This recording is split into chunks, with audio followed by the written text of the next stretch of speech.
Oh, did you? We're recording while we're having. Well, you could always cut it out, couldn't you? Yep. There's one thing I forgot. You said it, and then I wanted to remind you that you reminded yourself to look at the camera. Oh, yeah. Yep. I have that in mind. Because we want to create those clipping moments. Yep. Because the ones where you did that, that's where they went viral. Mm-hmm. When you were like, "You're God," or something like that. That's what they want. Yeah, they want that shit. Want Pisces they want me to stare into their eyes. Okay, we're ready. All right. Welcome to episode 5 of the Stellium Adventures podcast. My name is Money Marv. This is the lovely Josie. And we are Stellium Adventures. We are bridging the social gap for the conscious entrepreneur. And today we're going to change things a little bit. I'm going to let Josie introduce herself first because she is our resident expert astrologer. And I want her to talk a little bit about like what she does, why she does it, and how she does what she does. Yeah, I can't wait to do that. First, I'd like to share a little bit more about the podcast. We're excited to be here doing this together, but also with all of you. We just talk like this when we're hanging out and when we're studying and when we are working on our individual goals. And so it's our goal to bring some of this banter and some of this joy and also some of what we learn and kind of pick up on and share with you guys. So I am not an expert in astrology, but I have been a student of astrology for 23 years, Western tropical astrology. I'm an intuitive astrologer, and so I work with an intuitive channel, but astrology itself is a science independent of spirituality or esoteric practices. How you use it is your business. And so I use it to interpret life around me, my place in the world, and how I can best reach my goals. And in my case, with my Capricorn Stellium, I really enjoy being effective, and astrology gives me the quickest route to being able to figure out the most effective way to navigate through the waters of life. So I love to work with my clients directly on their birth charts, whether that's for themselves, their families, or their businesses. And so we share a little bit of that with you here. And what about you, Marvin? What do you do? What are you bringing to this podcast other than your charm? Yes. So I am Money Marv. I am a software engineer. I'm a practitioner of astrology, a student of astrology, learning a lot from Josie. She's actually my teacher. I've been studying for just over a year now. This is my second year in the game. I also am in the financial space. I'm an investor. I own a couple real estate properties and have a couple businesses. I have a tax business, Titus Tax Pros, TitusTaxPros.com. If you want to get some tax services, keep more of your own money. Titus Tax Pros. And yeah, I love technology. I love, like connecting people with technology, connecting people in certain spaces, which is why I really like this podcast and this organization of Stellium Adventures. Really what we want to do is we want to create spaces for people who are socially conscious, esoteric, mystic, so to speak, but also entrepreneurial, financially savvy, or has the desire to be financially literate and financially savvy. Yes. I have these events called Money Chats that I do every now and then. Actually, I have one coming up in a couple weeks here at the Chill Room in Tempe. If you're in the Arizona area, please stop by. Where I talk about investing, I talk about charts, I talk about stocks, I talk about ETFs, commodities, things of that nature. And today we have a segment where we're going to actually talk about the financial astrology side of one of the stocks that I've been tracking for a few years. So that's really what I do. That's what I'm interested in. I'm a Sagittarius. She's also a Sagittarius. Baby. So that's why we Stellium Adventures. We both have Sag Stelliums too, right? You have a Sag Stellium. We both have Stelliums in our chart, which is sort of where that word came up out of. And we also together sort of create a Stellium with any other Sagittarii that presents itself in the near available environment. So yep. I also have a Pisces moon for all my for the Pisces nation. Apparently Pisces is the most active. We see you, Pisces. We see you. We love you. On social media. And we acknowledge your greatness. Shout out to the Pisces nation. Pisces nation. Yeah. Assemble. So this podcast is brought to you by Stellium Adventures. This podcast is also brought to you by Titus Tax Pros. Keep more of your own money. This podcast is also brought to you by Raw Ascension. Transformation starts within. Wow. Do you like that one? That's a good one. I'm rebranding Raw Ascension, and so every podcast we're trying out a new slogan for Raw Ascension. So if you guys like one in particular, please let me know, and we may adopt it forever. But I like that today. What was that again? Transformation starts within. Transformation starts within. If there's like an echo at the end, within. I'm going to put a poll on Instagram to see the ones that we've done so far. Yeah. Which ones are the most successful? Yeah. I like that a lot. No, that's very good. We have a little disclaimer for the good people, do we not? Yep. So we got a disclaimer. We need to make sure for your feelings. Yeah, for your feelings. And we got to cover our asses legally. We don't want nobody taking this advice or this information and using it as advice. Because it's not. We're just ranting. Exactly. And we're Sagittarius, so you probably shouldn't take it personally. Exactly. We act like we're right all the time. We act like know-it-alls, you know what I'm saying? So we may seem like we're right, but we might just be talking. Sometimes we just petty too. Like we are here a little bit. We did give ourselves the gift of pettiness for this platform. 100%. We wished to call it the Petty Podcast, but I don't think that's available. I think that's going to be like a sub. That's going to be like a sub podcast that we do. Like a segment. Yeah, like a segment. That's good. But anyway, let's get into the disclaimer. Okay, this content presented on the show is intended for entertainment and educational purposes only. The opinions, discussions, and interpretations shared by the host are based on our personal experiences, perspectives, and understanding of astrology. Throughout the show, we may generalize, exaggerate, stereotype, or humorously portray zodiac archetypes in ways that are opinionated, biased, and intended for entertainment. We will. Astrology is highly individualized, and no discussion of a sun sign, moon sign, rising sign, transit, or astrological placement should be considered a complete or accurate representation of any individual person. For a personalized astrological consultation based on your unique birth chart, please contact Josie, aka Raw Ascension. Any business, investing, financial, tax, or economic topics discussed on this show are for informational purposes only and entertainment purposes only, and should not be construed as financial, investment, legal, or tax advice. Before making any financial or investment decisions, consult with a qualified financial advisor, fiduciary, accountant, or other licensed professional. For tax advice tailored to your specific situation, please contact Titus Tax Pros. TitusTaxPros.com. By watching, listening to, or engaging with this content, you acknowledge that you are solely responsible for your own decisions and actions. Most importantly, relax. Have fun, keep an open mind, and enjoy the show. Please. All right. It's not that serious. I got to get a sound bite after the disclaimer that goes,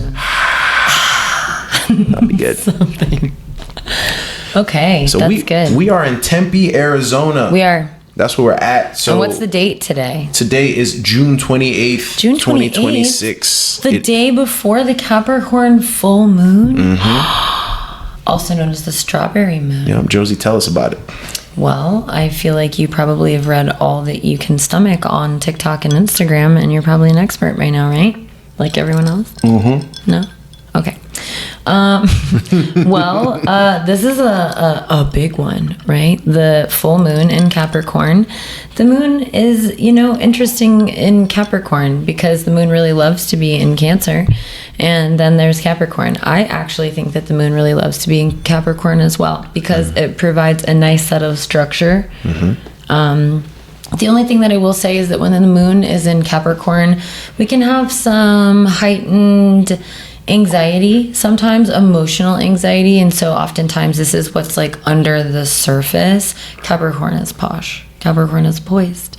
Capricorn does not have time for messy emotions, but you look very Capricorn today, by the way. Thank you for that. Yeah, my Venus is in Capricorn, and so every once in a while she comes out. Yeah. This is probably Leo rising today. I'm not sure. Yeah. You get what you get. Okay, it's a mixed bag. You can't count on any one version of Aquarius to show up twice. Okay, that's right. So, with Capricorn, though, you can count on the same version of Capricorn to show up every time and time again. And that can be messy with feelings because our feelings change and they move and they're without borders. And Capricorn sort of represents structure and borders being ruled by Saturn. And so this moon is definitely an opportunity for us to feel some of that. There's a little bit of a compartmentalization potentially happening with our feelings. And so being aware of how that can be really helpful to approach things that have felt really emotionally overwhelming or intense. We also notice that this moon right now, as we're speaking, the moon is at 24 degrees in Sagittarius, but tomorrow in our area the moon will be full around 4 p.m. and it will be going into, of course, 0 degrees Capricorn. The moon moves quickly through the solar system, right? About 11.2 degrees per day. There you go. And so we see the moon sign change every 2 or 3 days. So we will get a couple of days of this full moon Capricorn energy. But something that not a lot of people talk about is that we are also right now very close to the moon's culmination point, the fullest point of the moon. And so even though the full moon will happen mathematically in Capricorn, we're getting that buildup right now in Sagittarius. As a practitioner of the moon in various rites, I've come to understand that the full moon happens in 3 phases. We have the lead up. This is where the moon is still growing in its power. It's building up into its fullest point. You look up at the moon and you think, oh, wow, I didn't know it was a full moon tonight. And then you notice there's just a little sliver of gray. It's just not quite complete. The moon is still building and growing to its fullest point.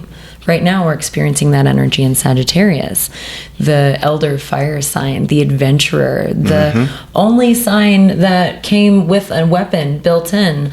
Honorable mention for a Scorpio. Please don't stab me.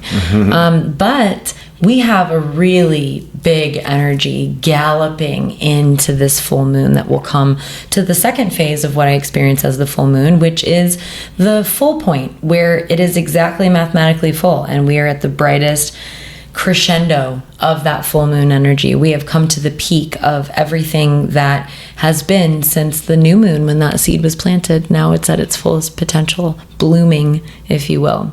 And then right after that, the moon starts to fade into darkness. And so we continue to have that third amount of energy, that third form of energy, if you will. And so right now we are in Sagittarius full moon energy. So that is really interesting because that fire energy is taking us up into this earth energy, and that is going to trine the full moon. The full moon is going to trine the Chiron, which has just moved into Taurus after 6 years of being in Aries. And so I don't know. What do you think about that? What do you see with the trine coming with the full moon? Wow. Well, from a financial perspective, I know that's a little bit. Yeah, the asteroids are a very big deal in financial astrology, particularly Chiron and Vesta. And typically when things that are slower moving that change into new signs, it causes some volatility in the market. Right. And in Taurus, I'm not sure if Chiron is going to provide stability or if it's going to expose a wound around stability in the financial markets. That makes sense. Okay, but we can only imagine that in the long-term range, if there is a wound being exposed, that it could grow into something greater. It could. I don't know how that shows up in the financial sector with astrology, but that's what my mind went to. Yeah. Because usually when the chironic wound is, when we're discussing wounds, there's different areas of the astrology chart or planetary bodies that rule wounds, right? Aries certainly would like to take some part in wounds. But what kind of wound? If it's a chironic wound, it's usually something that's meant to grow you. It's something that you should be able to transform. Oftentimes the chironic wound, it's not about the wound itself. It's about what you're meant to do with that wound and the alchemy that comes through that process that sort of gives you that transformation from wounded into mastery. We'll have to tell the story of Chiron someday on this podcast. The wounded healer. The wounded healer. Yeah. So I've got my eye on that. There's definitely some cleansing, release ritual or ceremony or prayer or meditation that would be really beneficial for this upcoming full moon in Capricorn.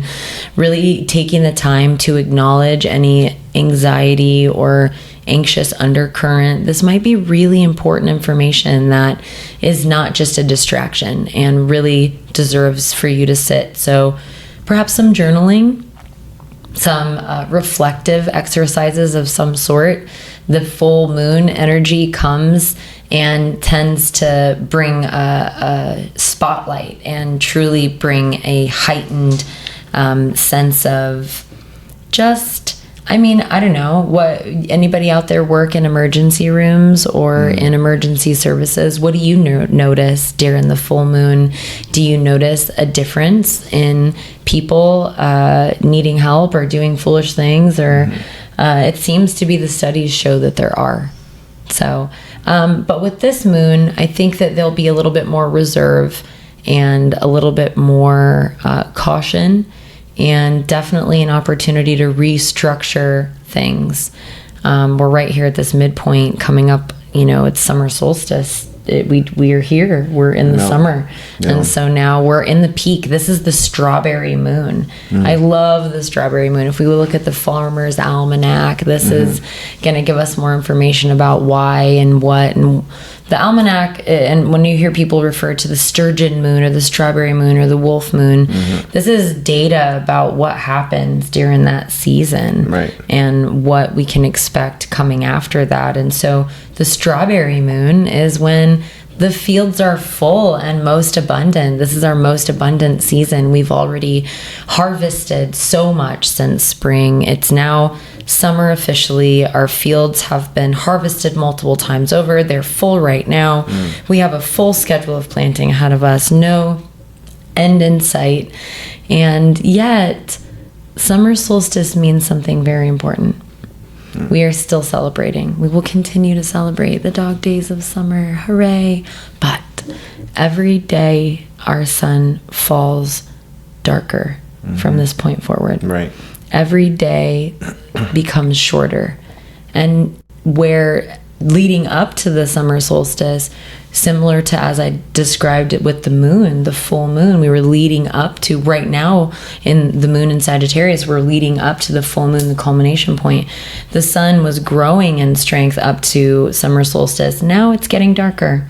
And so we're in that phase of the year as well, even though we're still in the height of summer and abundance. And so we begin to shift. And what I notice is that fall creeps slowly and the fields empty without notice. And slowly but surely we have less and less.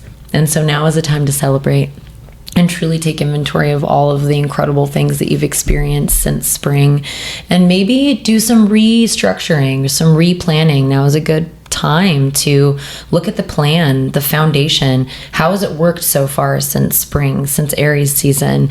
Do you need to make some adjustments? Do you need to consider your feelings, Capricorn moon? Maybe some things that you've been sacrificing and putting to the side that you really need to look at in order to readjust your plan moving forward.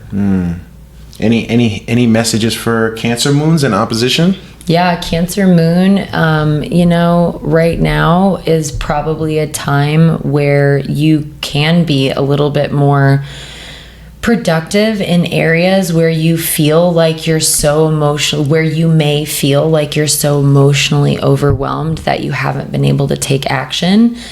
Try it again. This today, tomorrow, this week, as you're hearing this video, try it again. When the moon is in Capricorn, when the moon is in an earth sign, you can take a little bit of a break. It takes a little bit of that emotional edge off, is what I'll say. And so you can too bask in the waters of compartmentalization, and really be brave about maybe some of those things that have felt a little overwhelming, because your sister sign Capricorn's got your back. Yeah, and it's your season, Cancer. It is literally happening right now for you. We have strong Cancer energy right now. We got Jupiter conjunct Mercury in Cancer, right? Right at the MC of everything. And I love that, actually. Having Jupiter and Mercury together, first of all, is one of my favorite things. Mercury is a menace.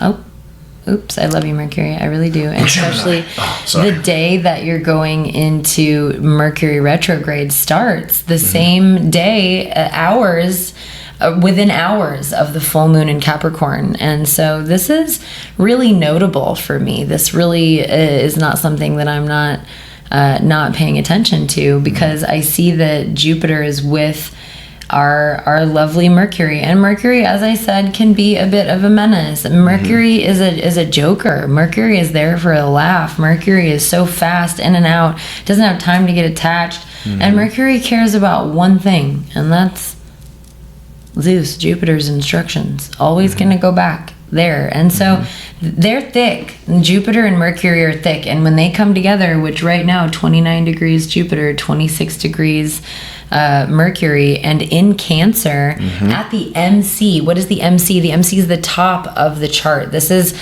the world stage for whatever casting you're looking at. It's the highest potential, the highest limbs on the tree. This is why Capricorn and Sagittarius rule the top part of the chart, because we know what to do at the top. Exactly. I said what I said. We know how to get it done. We know how to get it done. We know how to drive it home. Sagittarius and Capricorn. Yes. That is the highest expression of knowledge. And then what do you do with that knowledge, Capricorn says? Because Sagittarius is a little bit more interested in gathering, obtaining, and basking in learning that knowledge. And then Capricorn says, all right, what's relevant here? Who needs to know this, and who needs to do this, and who's going to do it best? Yeah. And having a water sign of Cancer up there, like you said, Cancer, this is your season. You know, you can really feel supported right now. And something that a lot of people don't think about is the full moon itself. Why is the moon is full? Because it's reflecting the light off of the sun. Right. The sun and moon are in opposition. The sun and moon are in opposition, but we call it a full moon. But in astrology, we understand that the sun and moon are in opposition. And so this is not, you cannot have a full moon in Capricorn without Cancer's energy equally present, if not so more. Right. So this isn't, when we're talking about the moon, we're really talking about, I'll say, when we're talking about what sign the moon is in, we really, in Western tropical astrology, factor in the sister sign. We really look at that whole axis, because you can't have a full moon opposing the sun without acknowledging the sign that the sun is in. Right. Yeah. Otherwise, what is the moon reflecting? It's reflecting the sun. Exactly. It's a very unique combination of the axis points of those two signs. So that's a little bit about this week's astrology. Cool. That's awesome. We could go deeper for anybody that feels like this is a really big week for you. Hit us up. Hit me up. Raw Ascension. Raw_Ascension. Yep. Hit up Raw Ascension. Please like and subscribe. I'm going to say that several times throughout the episode. Please like and subscribe if you like this content. Turn on the notification bell. We got clips coming on. We got more clips than the military. You know what I'm saying? We got clips coming left and right. So please like and subscribe. And they gonna make you just about as mad. Yeah. Some of them are nice. We're nice. We can be nice. We're a little spicy. Yeah. But that's okay. Yeah, we can be like Jekyll and Hyde. Yeah. You know, you're a Sour Patch Kid. Right. Yeah. Like we will slap you, but then we will hug you afterwards. Yeah, and we might laugh while we're hugging you, but that's okay. But we slapped you with the truth, and it's probably what you needed. Yeah. Sagittarius and Virgo is like, yeah. I know, right? I feel like we should share our big three. So I'm a Sagittarius, Sun, Pisces, Moon, Cancer rising. Diabolical. Diabolical. I love that so much. I love how you Scorpio, Venus. Honorable mention. Honorable mention. That's what I'm saying. No, I love all the fire in that, or all the water with the fire. I have a Sagittarius sun with obviously a Leo rising and an Aquarius moon. Nanu. Where are my Aquarius moons out there? Yeah, shout out to the Aquarius moons. Tell me I'm not alone in this weird world. You're most certainly not. I know, but we all the Aquarius moons feel alone. Yeah. We feel unfathomable. Oh, we love you though. Sagittarius, we love you. You drive us crazy. Yes. It's my job. It's Sagittarius' job, literally. We wake up every day like, how can we drive them crazy? It's nice. Yeah. An honorable mention to your Capricorn moon. I'm sorry, Capricorn Venus. Yep. Cap Venus. We talk about Venus signs a lot in this podcast because we talk about money. Venus represents your natural flow of attraction from my perspective and studies so far. And also just a general law of attraction of people too. All of it. Law of attraction. Yeah. Your personal law of attraction is often represented by your Venus sign. And what house it's in tells you what area of life and what aspects that Venus and so many other things. You know what I notice sometimes? I notice sometimes that when I see couples, the people seem to be attracted to their Venus sign. Like they're attracted to like whatever their Venus. Like I've seen so many situations where someone has a Venus in, let's say, Scorpio, and then they're attracted to Scorpios. Scorpio's sun, you mean? Yeah, Scorpio's sun. Absolutely. Yep. This will also show with the rising and the sun sign. So this is a real telltale and sign. And the descendant as well. Absolutely. 7th house. Because it's something that you don't have access to. The 7th house, the descendant, people talk a lot about the ascendant, but the descendant is exactly opposed to the ascendant.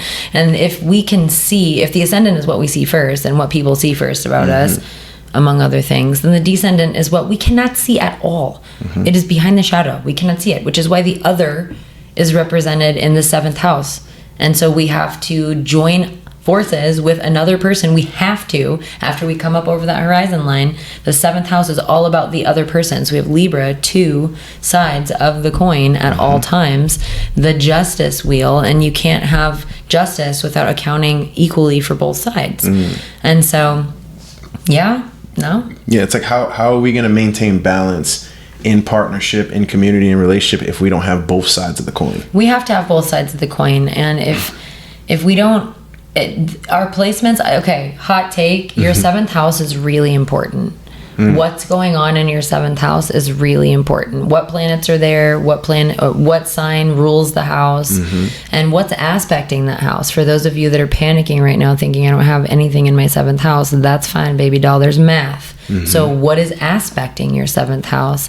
And there's also different chart systems that can move that around, between Placidus and whole sign and equal house. And this is where having a professional reading can really help you understand more than just whatever lens you are able to really have access to look at through to your own chart. Yeah, and there's so many asteroids that are relevant too. The asteroids. I've pulled up asteroids and I'm like, wow, I thought I didn't have anything in my 12th house. I have like all these asteroids there.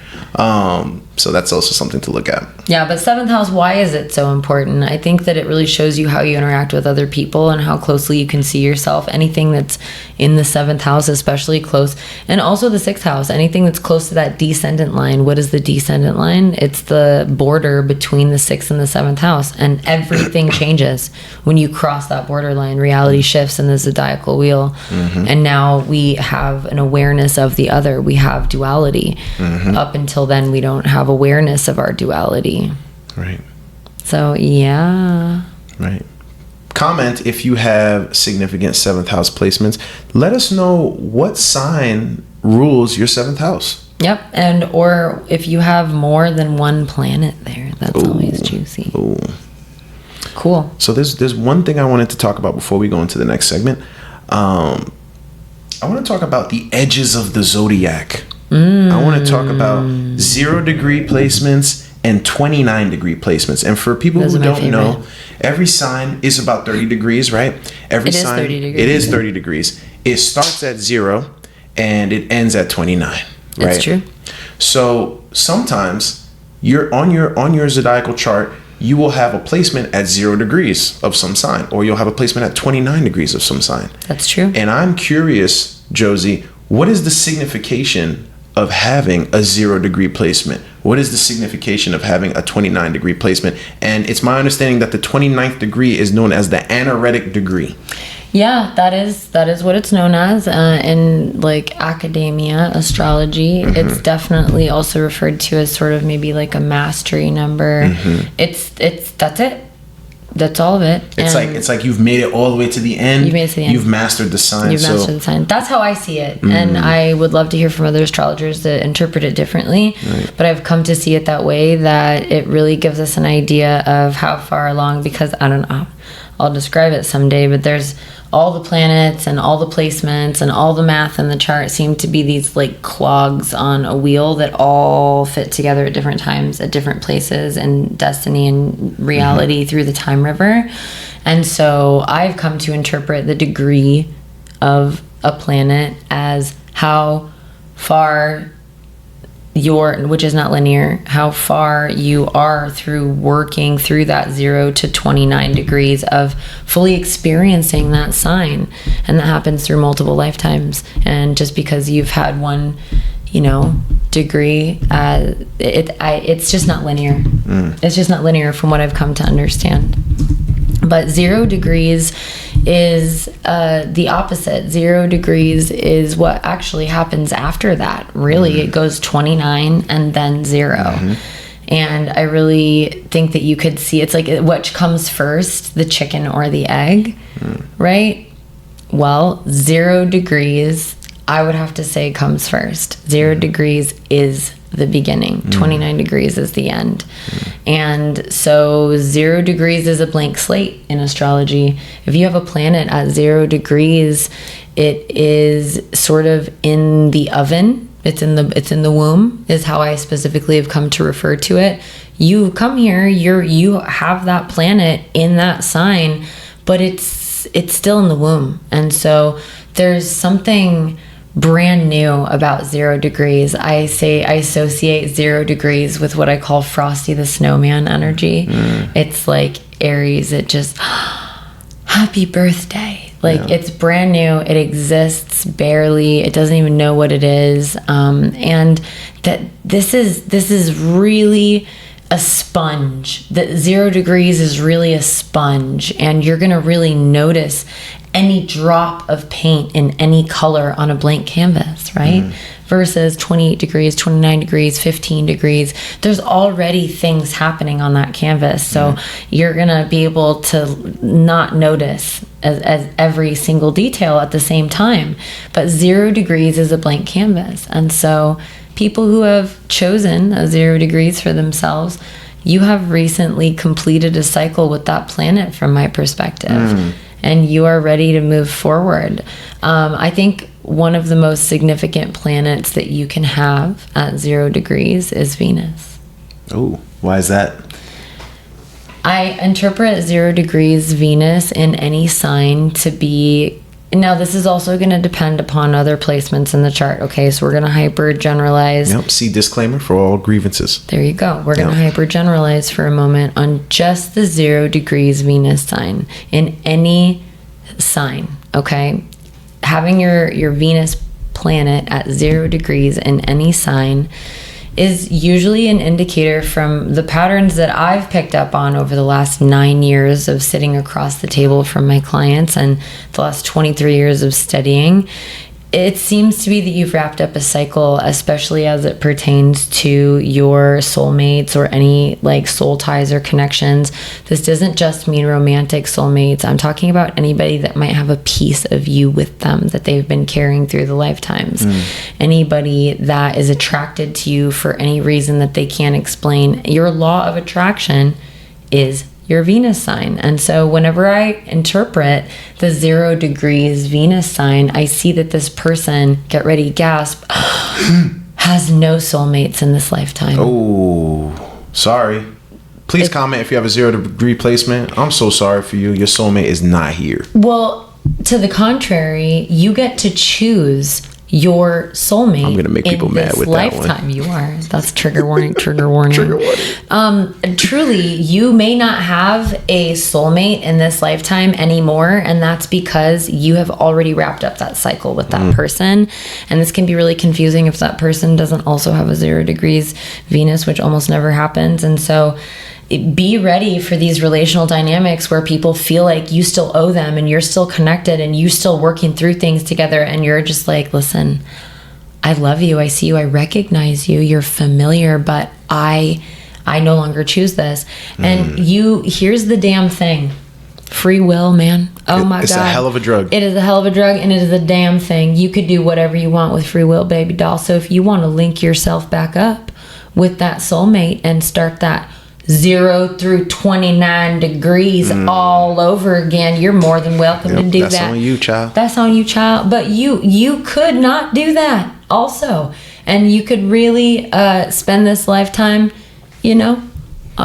cruising around and just checking stuff out about what you're actually attracted to outside of a partnership. Right? If you have a 0 degrees Venus, I think it matters more about what you are attracted to and what is more naturally attracted to you, because you're learning about that for the first time as whatever sign you're in.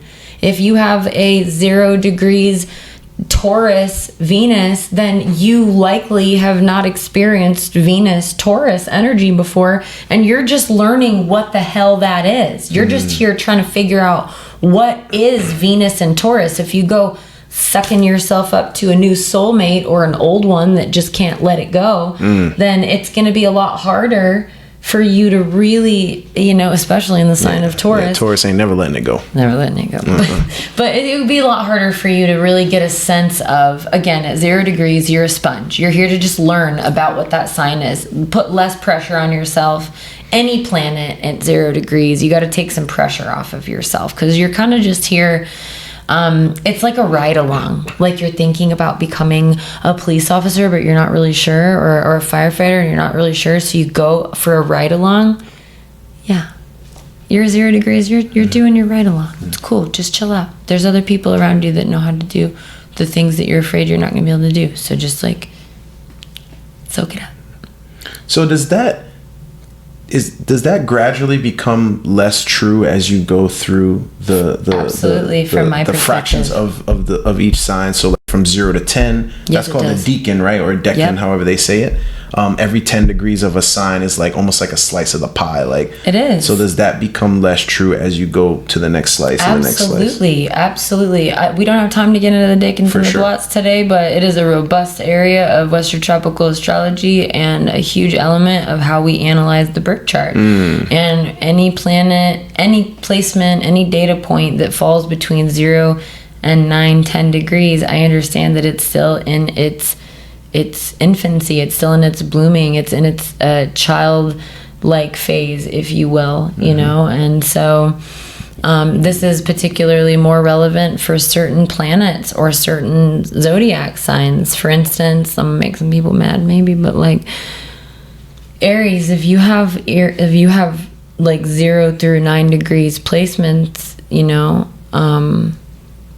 we're really learning some new things. We're really exploring some new concepts for the first time, which is amazing and energy in and of itself. But it's okay not to know, because you don't know as much, Right. You have an innate knowing at 0 degrees, though. That's the cool thing, is that what you don't know with the mind, you sort of remember from spirit realm.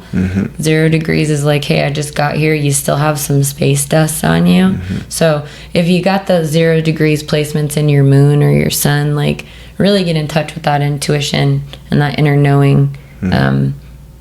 That's awesome. A more directional tool. But it does.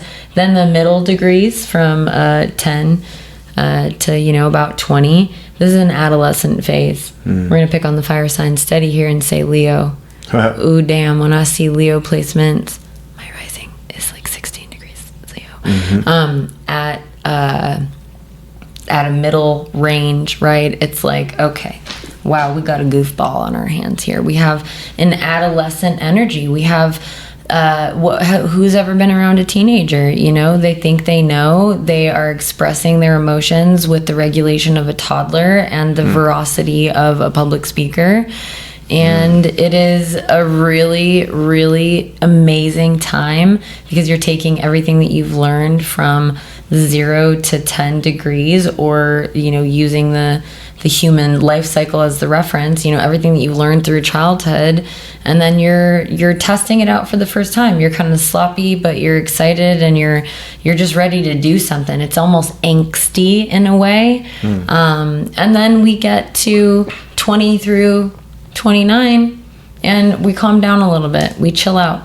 We start to settle into our own knowledge. This is where wisdom, this is where calm, this is where being able to really put into application the characteristics and the successes of that sign. Whenever I see a placement at 29 degrees, I think, okay, this person knows how to be that sign. Versus a 3 degrees, a Cancer at 3 degrees is still learning how to Cancer. But Cancer at 28 degrees could teach a class on how to Cancer. Right. And so depending on what planet that is, that gives you a lot of data about that individual and what they're naturally disposed for and what they may choose to work on, because we are not victims of our astrology. And if you notice a natural predisposition in your chart that goes against your own desires or what you'd like to apply your free will to, now you have an area that you know to focus on and look for tools to, or people around you to fill in and measure up that gap. Wow. And that becomes even more interesting when we're talking about stelliums, right? Because now it's Absolutely. like, okay, if you have a sun in 21 degrees Sagittarius like me, but a Mercury in 9 degrees Sagittarius. Exactly. It's like, I'm better at sunning in Sagittarius than Mercurying in Sagittarius, so to speak. Exactly. And this is again where it proves that the birth chart is so dimensional and complex that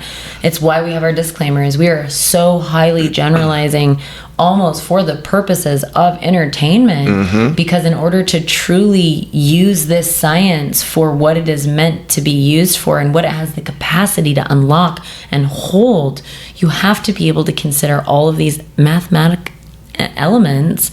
In the case of Western tropical astrology, it's math. Yeah. It's all math. Yeah, I highly recommend you reach out to raw_ascension. Getting a reading from Josie is honestly a life-changing experience. Getting a reading from any professional astrologer She didn't pay me to say that. Honestly, a life-changing experience. So, Well, not any. Honestly, I think that I will say any professional astrologer, use your discernment with any reader, with any service provider in any industry. Use your discernment. But even if it's like a therapist. Sometimes you got to go through a couple to find where you land. And if somebody's style of interpreting the cosmos is different from the way that you experience life, that doesn't make them wrong or you wrong. It's just not in alignment. All right, hot take. Any business that has a psychic sign outside of their door, sketchy. Sketchy. That could be true. I don't know if I That trust could you. be true. Listen, that's coming from Pisces. That's a hot take from Pisces. I would trust Pisces when it comes to the psychic. Like having a psychic sign on your door or your business, it's giving Miss Cleo. This is a hot take for sure, and not coming for any of the psychics out there, but definitely the energy shifts whenever you advertise in a certain way. I don't know what it is. Yeah. What do you guys know what we're talking about? Are you picking up on what we're putting down, or are we fucking nuts? Yeah, please comment if you have a psychic sign on your door. Please subscribe if you have a psychic sign inside your business. We love you. We want to know more about it. We're just curious. Yeah. That's us, curious beings. But we're going to talk more about the 0 and 29 degrees in the next segment, aren't we, Marvin? Yeah, just a little bit. Because in this next segment, we are talking about financial astrology. Dun, dun, dun. Soundbite. Yo, so for the financial astrology segment, I want to have a soundbite that's just like a cash machine, like. I like that. Yeah. You got a little cash falling. Yeah, I'm taking a note to do that. Cool. No. So in this segment, we're going to talk about a stock that I've been following for a few years. I'm also invested in the stock. They don't pay me to advertise them. It is Schwab Corporation. If you don't know, Schwab Corporation is an investment bank and asset manager. It's also a brokerage firm. So you can open an account with Schwab, and this account will allow you to buy and sell stocks on the stock market. It'll also allow you to do options trades and other types of financial instruments like that. You can invest in this company through the stock market, and the ticker is SCHW. SCHW. That is Schwab, right? So I was looking into the financial elements of this company. I was also looking into the astrological elements of this company. So currently trading at $91 per share. They have about $12 trillion in assets under management, bigger than JP Morgan. They're a huge asset manager. So this is an interesting company to look at. It's a very popular company. A lot of people have Schwab accounts. There's a lot of businesses that when offering like 401ks and IRAs to their employees, they use Schwab as well. So Schwab is very integrated, right? So I ran the chart for Schwab. right? And we kind of talked about that in previous episodes. How did I run the chart for Schwab? It's so much easier to cast an accurate chart for stocks than like a commodity like gold or Bitcoin, because you can use, and in fact, you should use the headquarters of the company itself as the location. And then you use the New York Stock Exchange as the transits, right? So when you're looking at the transits over that stock, you want to use the transits from the perspective of New York, right? On the New York Stock Exchange. But when you're casting the chart, you want to use the location of the headquarters to determine the rising sign. Oh, okay. That's fascinating. Yeah. In this case, there was a little bit of a time zone difference. So you use the time zone of like when it started trading, and then you determine what time was it at the location of the headquarters. Jot that down. That's really good for casting any chart for a financial institution. And another thing I picked up was that when we're talking about IPOs, like initial public offerings, we're talking about when a business first traded on the stock market, when they first offered shares on the public market so that everyday people like you and me can buy and sell. Typically, IPO trading starts about an hour later than normal trading. So instead of using 9:30, which is when the market opens, you would use 10:30 for IPOs. So I use the time of 10:30 for this particular stock and any stock that IPOs on the market. Okay. Because as soon as just trading, as a default, you use 10. 10:30. 10:30. Sorry. Yep. Very good. So this is a very Mercurial and Venusian stock. Appropriately so, right? What is a brokerage firm? A brokerage allows you to buy and sell stocks on the market. There's a lot of communication. There's a lot of trading. There's a lot of exchange of information going on. It's also money. Like we're talking about money. We're talking about equities. We're talking about assets, right? So and flow. And flow, exactly. So Schwab has a Virgo stellium. Ooh, okay, that makes sense. It has a sun sign of the Anaretic degree, 29 degrees Virgo. So this stock really knows how to Virgo. For sure. Right? I think we've seen that. Right. For sure. Yeah. It has a moon sign of Virgo in 23 degrees, and it has a Mars sign of Virgo in 19 degrees. Damn. Talk about a stellium. Yeah. It also has a Libra. Schwab. It has double stellium. It has a Libra stellium as well. It has its south node, Venus, and Mercury, right? The ruler of its Virgo stellium in Libra. That's really interesting. Can I interpret that for a second? For sure. It's interesting What do you think about that? for a financial institution as powerful and as worldwide as Schwab, right?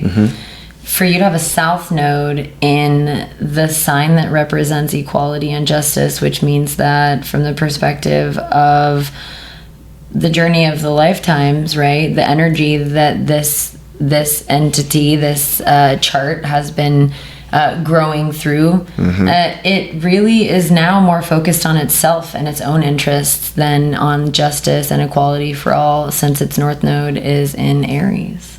Yeah, that would make sense, and that speaks to the financial sector in general. Like Absolutely. They're really out for self, and on the stock market, like it's a dog eat dog world out there. You have to be. They're a Libra rising as well. And that's important because, as we talked about in previous episodes, the ruler of the rising sign is always significant when it comes to financial astrology. Very significant. We would actually call that the chart ruler when talking about like people's charts as well, right? So the chart ruler of this would be Venus. Also significant is there's a Cancer midheaven at the Anaretic degree, 29 degrees. Midheaven. Yeah, wow. Yeah. And the midheaven is very important. The midheaven speaks to directionality, right? It speaks to where is this stock going? Like, where is it headed? It could also speak to price directionality as well.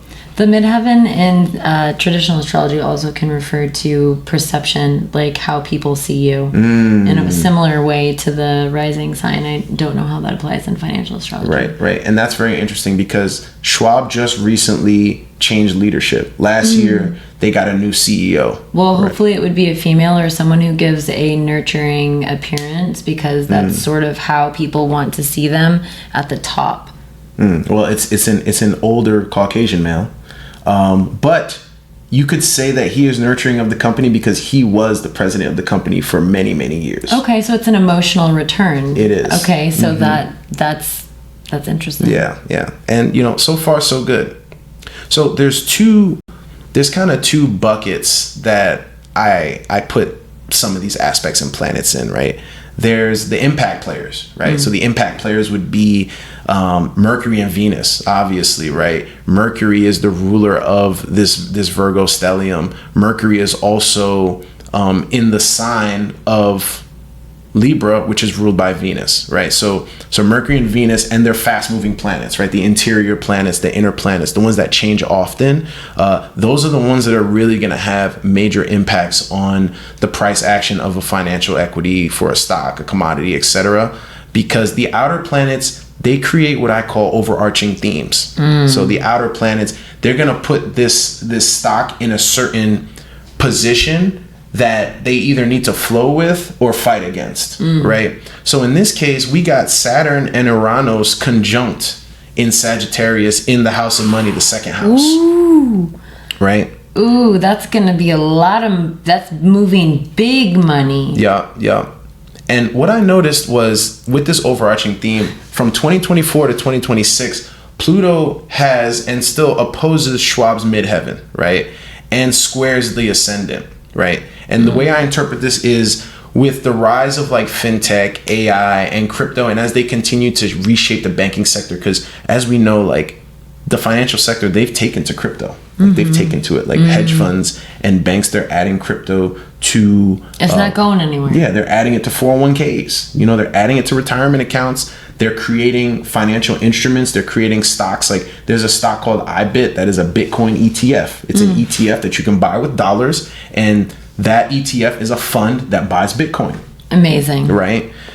So as these new technologies continue to reshape the banking sector, and I see that with Pluto, right? Transformation. I also see it with Saturn and Uranus, like in Sagittarius, like the expansion of these new technologies and like the expansion of these new structures, but it is kind of like disrupting the normal flow of the financial sector, particularly with Schwab. Schwab has been going through a little bit of a struggle with volatility. It'd be interesting to see the transit chart with Schwab to see why. Yeah. And we're going to go into a few of the transits that happened, but that's like the overarching theme, right? So it's really up to the impact players to cause these short-term volatilities to open up opportunities to get in at a good price or to sell at a good price. It's up to you. It's in your hands. So there's two things I look at when I'm looking at, well, actually three. There's control, which is there's not too many aspects going on in the transits. The price isn't moving too much. Maybe it's going up a little bit. Maybe it's going down a little bit, right? And then there's bottoms, where it's like we're at the bottom of a trend and we're about to see a bull market. A bull market is effectively when the price starts to go up for an extended period of time, right? And then there's tops, which is we just got done with a bull market, or we're in a bull market and we are at a high and we are about to see a bear market, which is when the price begins to go down, right? So I look at control days where nothing's happening. I look at bottoms to a bull market. So when we're at a bottom, you really want to look at what the transits were before the bull market started. Okay. Because that's going to tell you what aligned to correlate with that bull market happening. What fed it? What was the cause and effect? Right. What was the cause and effect? What was the correlation, right?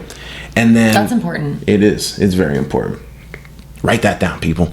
And then tops to a bear market, right? You want to look at when we reached a certain height, you want to see what was the financial astrology before that bear market began. And a bear market is when the price continues to go down for an extended period of time. There's more technical terms around bull and bear market, but for the purposes of this podcast, I think that's sufficient, right? I think that does the trick.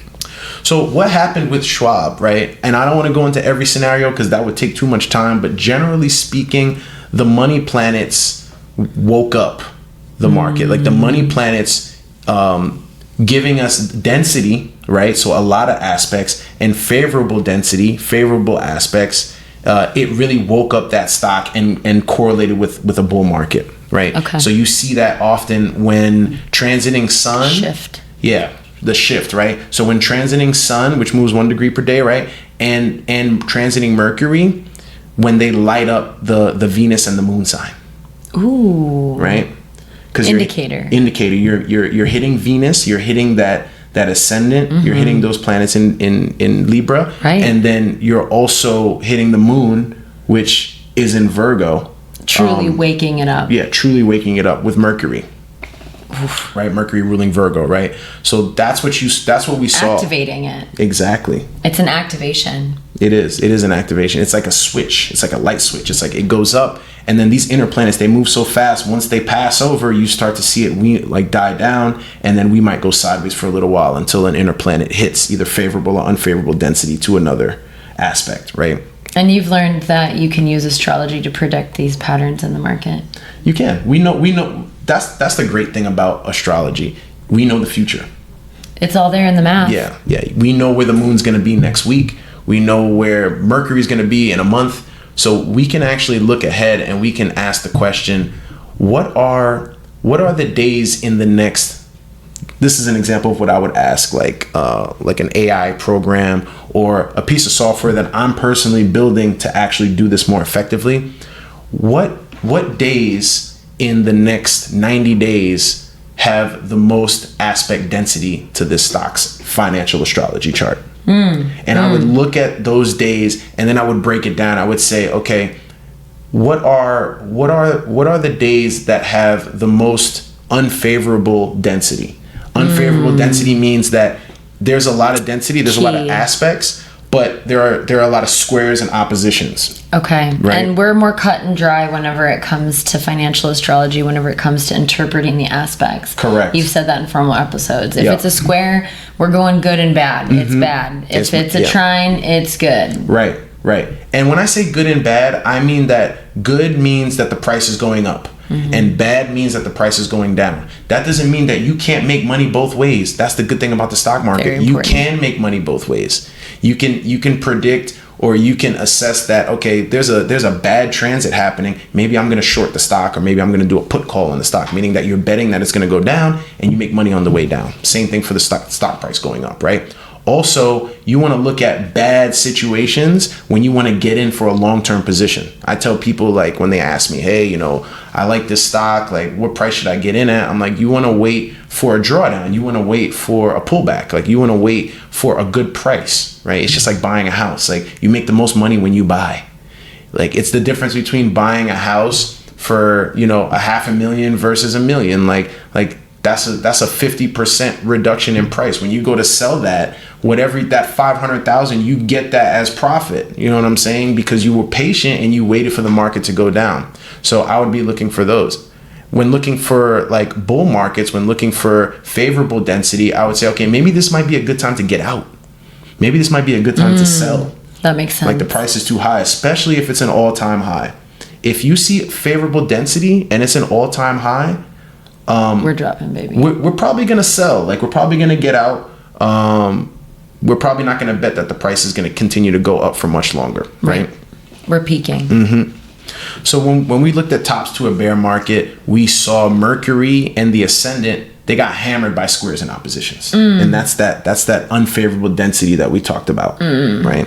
And because this chart has Saturn and Uranus conjunct in the second house, when you have these unfavorable densities, like, the stock is very vulnerable to it. Like, it drops right away. It's almost like losing and gaining weight. It's it's easy to gain weight. You can eat pizza and chicken and all types of food, and it tastes so good. And then within 2 weeks, you've already gained like 15 pounds. Now try to take it off. Exactly. Now try to lose the weight. It's harder. Like, when you have Saturn next to a volatile Uranus, right? The rulers of Aquarius, like, the rulers of turning your whole world upside down. When you have those in the house of money, you have to be very careful about how you move your money around. That's important. If you have a question about what that means, drop it in the comments. Where is your Aquarius? Where is your Saturn? Where is your Uranus? Yep. And the last thing I'll say about this segment is, when you're looking at a stock's financial astrology chart, what I've found is that each planet plays a role. Like, each planet, it's a committee, right? And you could kind of say the same thing for personal charts as well. But in financial astrology, the role is like a financial role. It's like your job is to make the price move up and down. Your job is to add on to wherever the price is going, just add on to it. Like we talked about Mars being like that intensifier, right? Yeah. So Mars, the amplifier. Right. Mars doesn't care if the price is going up and down. Mars is just going to make it go up more if it's going up, and if it's going down, it's going to make it go down more, right? Whatever the trend is, it's going to expand it. Right. Well, I don't know about expand, but really like drive it forward. How do you interpret Jupiter within the chart?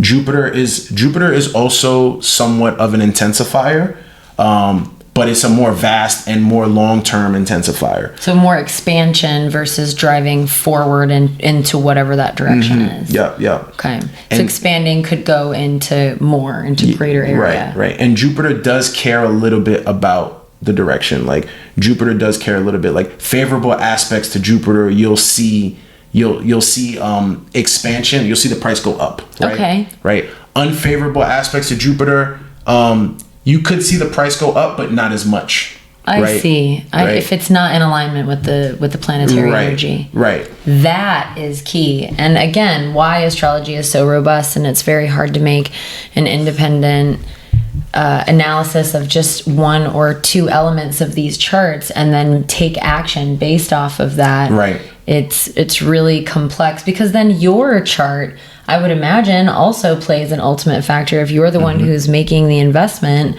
or the person who's selling the stock, then the timing is also based off of your transits and what's going on for you. Exactly. You can synastry a stock's financial astrology chart with your own chart. You can also synastry it with the CEO of the company as well and see how that plays. So cool. Very soon, you guys are witnessing real time. Marvin will be offering those kinds of readings and consultations as he continues to learn how to apply astrology to the financial sector. Yep. This is an exciting journey. Yes. Yeah, so that's all I got for Schwab. That was a lot. I love that. That was a lot of good information. I like the stock, regardless if it's going up or down long term. I think it's a good stock. It's a good one. And also just to say, even though I'm using financial astrology, I am pairing it with my fundamental analysis of a stock, right? If the company is not fundamentally sound, I don't care what the transits look like. And you know what I'm saying? Like if that's important. Yeah. Like if the company has way too much debt, if the company doesn't have good leadership, if the company doesn't have good operational capability, we don't care if their chart looks nice. Right. It's the same thing of it's the same thing of a person. Use your common sense, people. I'm glad you brought that up. I think that's a really important thing that people need to understand. Astrology is a lens. If you follow it like a dogma, it becomes a religion or something else, perhaps even worse. It is not meant to be a scapegoat or a sentence. Truly, it is what you do with it, and it is something that you have to be able to take off. You have to take off that lens. I have been absorbed in Western tropical astrology for 23 years, and I know that I will spend the rest of my life studying and still not scratch the surface of what the vastness of astrology as a science contains. But I still know that I am a human being before I am a Sagittarius sun, Aquarius moon, or Leo rising. And I have to take that lens off and just experience my being without those archetypal lenses. Otherwise, we run the risk of creating dogma and creating a situation where we are trusting a system, even if it's perfect math, base 60, I love it. If we're trusting the system more than our own intuition, or for all my plant lovers out there, if you're watering your plants based off of a schedule and not the individual need of what that plant is asking for that day with the amount, what's the ecosystem like? What's the climate like? Maybe it's hotter, maybe it needs more. You have to look at your surroundings and make a discerned, educated decision, even if it goes against a systems analysis. Right. Disclaimer. Right.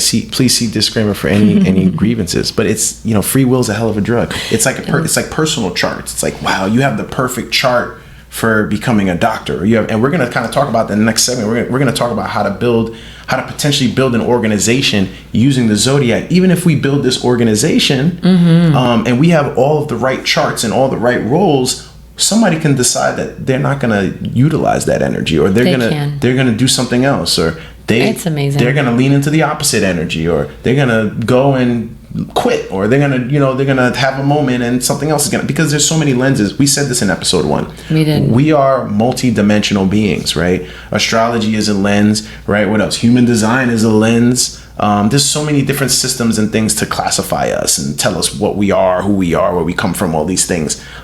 So just adding on to what you said about it being a lens, I think that's very important. It is, and especially in financial astrology, and that whenever you mentioned that you're also and foremost applying your learned experience knowledge, right. That is what we should all be doing. Yeah, that balance sheet's got to look good, y'all. The balance sheet has to look good. If the balance sheet isn't good, don't even bother looking at the chart, because like you may get lucky on a quick option play, or you may get lucky on a stop trade, but over time the balance sheet is going to win the day. So, and don't use all powerful astrology as a scapegoat for your terrible decision making process and lack of learning about something and lack of impulse control.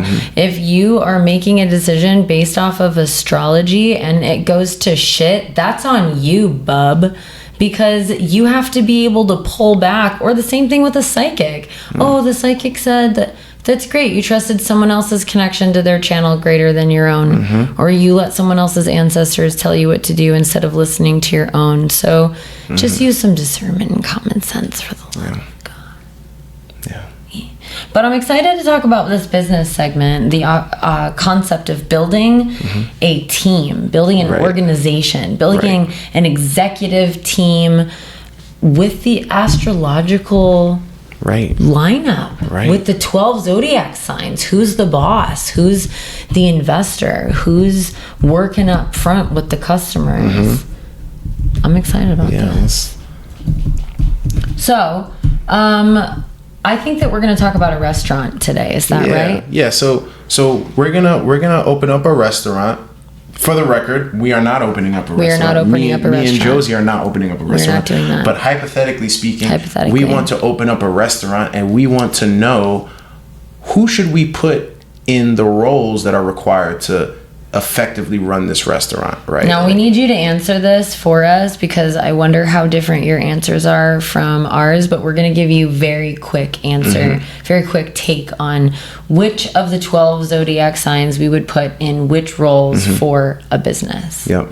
And I think it would be fun if me and you said what we thought and like compared that. I think you can guarantee that we're going to say what we think. Yeah, of course, right?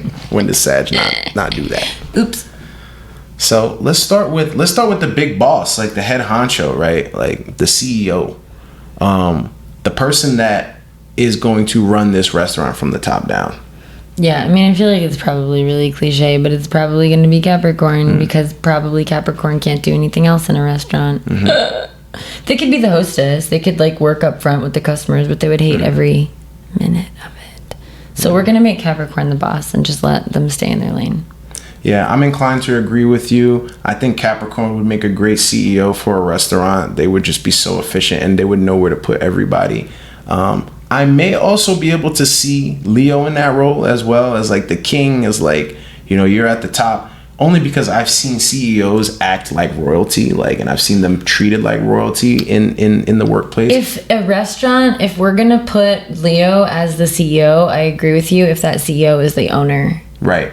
And so like we know the owner of the restaurant who comes in, and their button down shirt is a little too low, and they have like a lot of like gel in their hair, and like they're the celebrity of the restaurant because they own it, but they also work really hard and run everything. And so I could see that maybe Leo or the traditional answer of Capricorn for the CEO / owner of the restaurant. Yeah, because running a restaurant is hard. It is hard. And it takes a long time to even like see profit. Right. And the only sign that I can see that is willing to put aside short-term gratification for the long-term success of a business is Capricorn. Capricorn, it's you, baby. It's you were girl. made to do it. So you the boss. What about the chef? Who do you think the chef is? I mean, of a restaurant. If we have the 12 zodiac signs, Capricorn's the owner.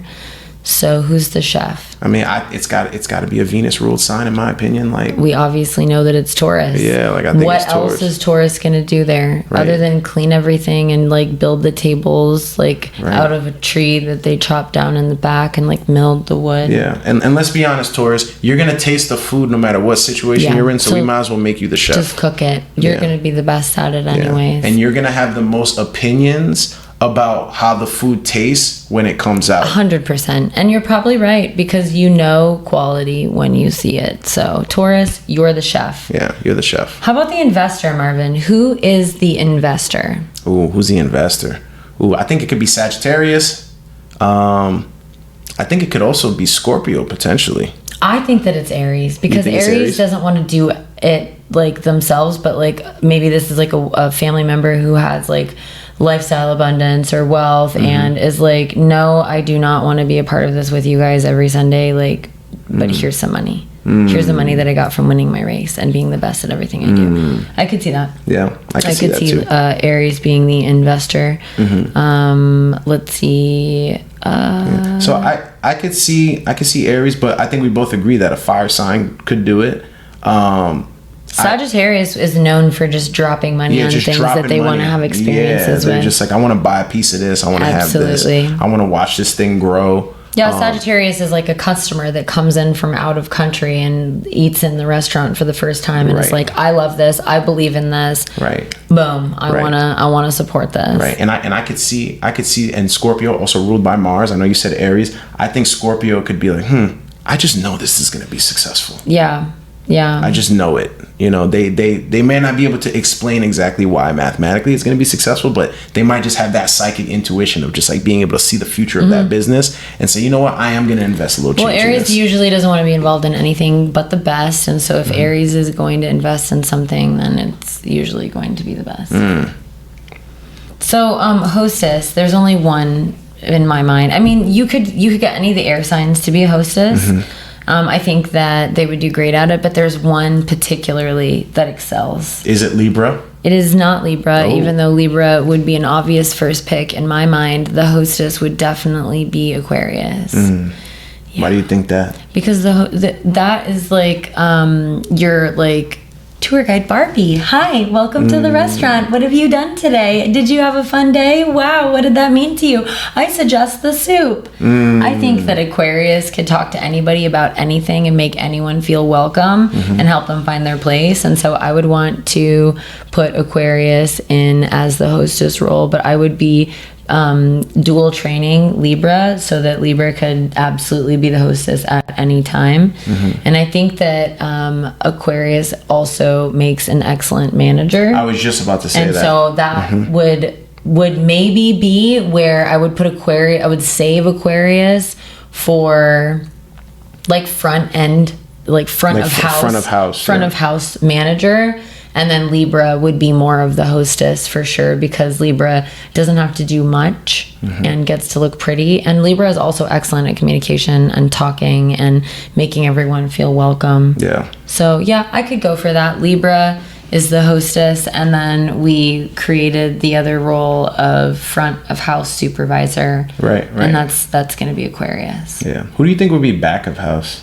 Oh my God, Virgo. Yeah, Virgo 100%. For sure. Back of house, like ordering, inventory, making sure that the fridges are clean, that the grease trap is done.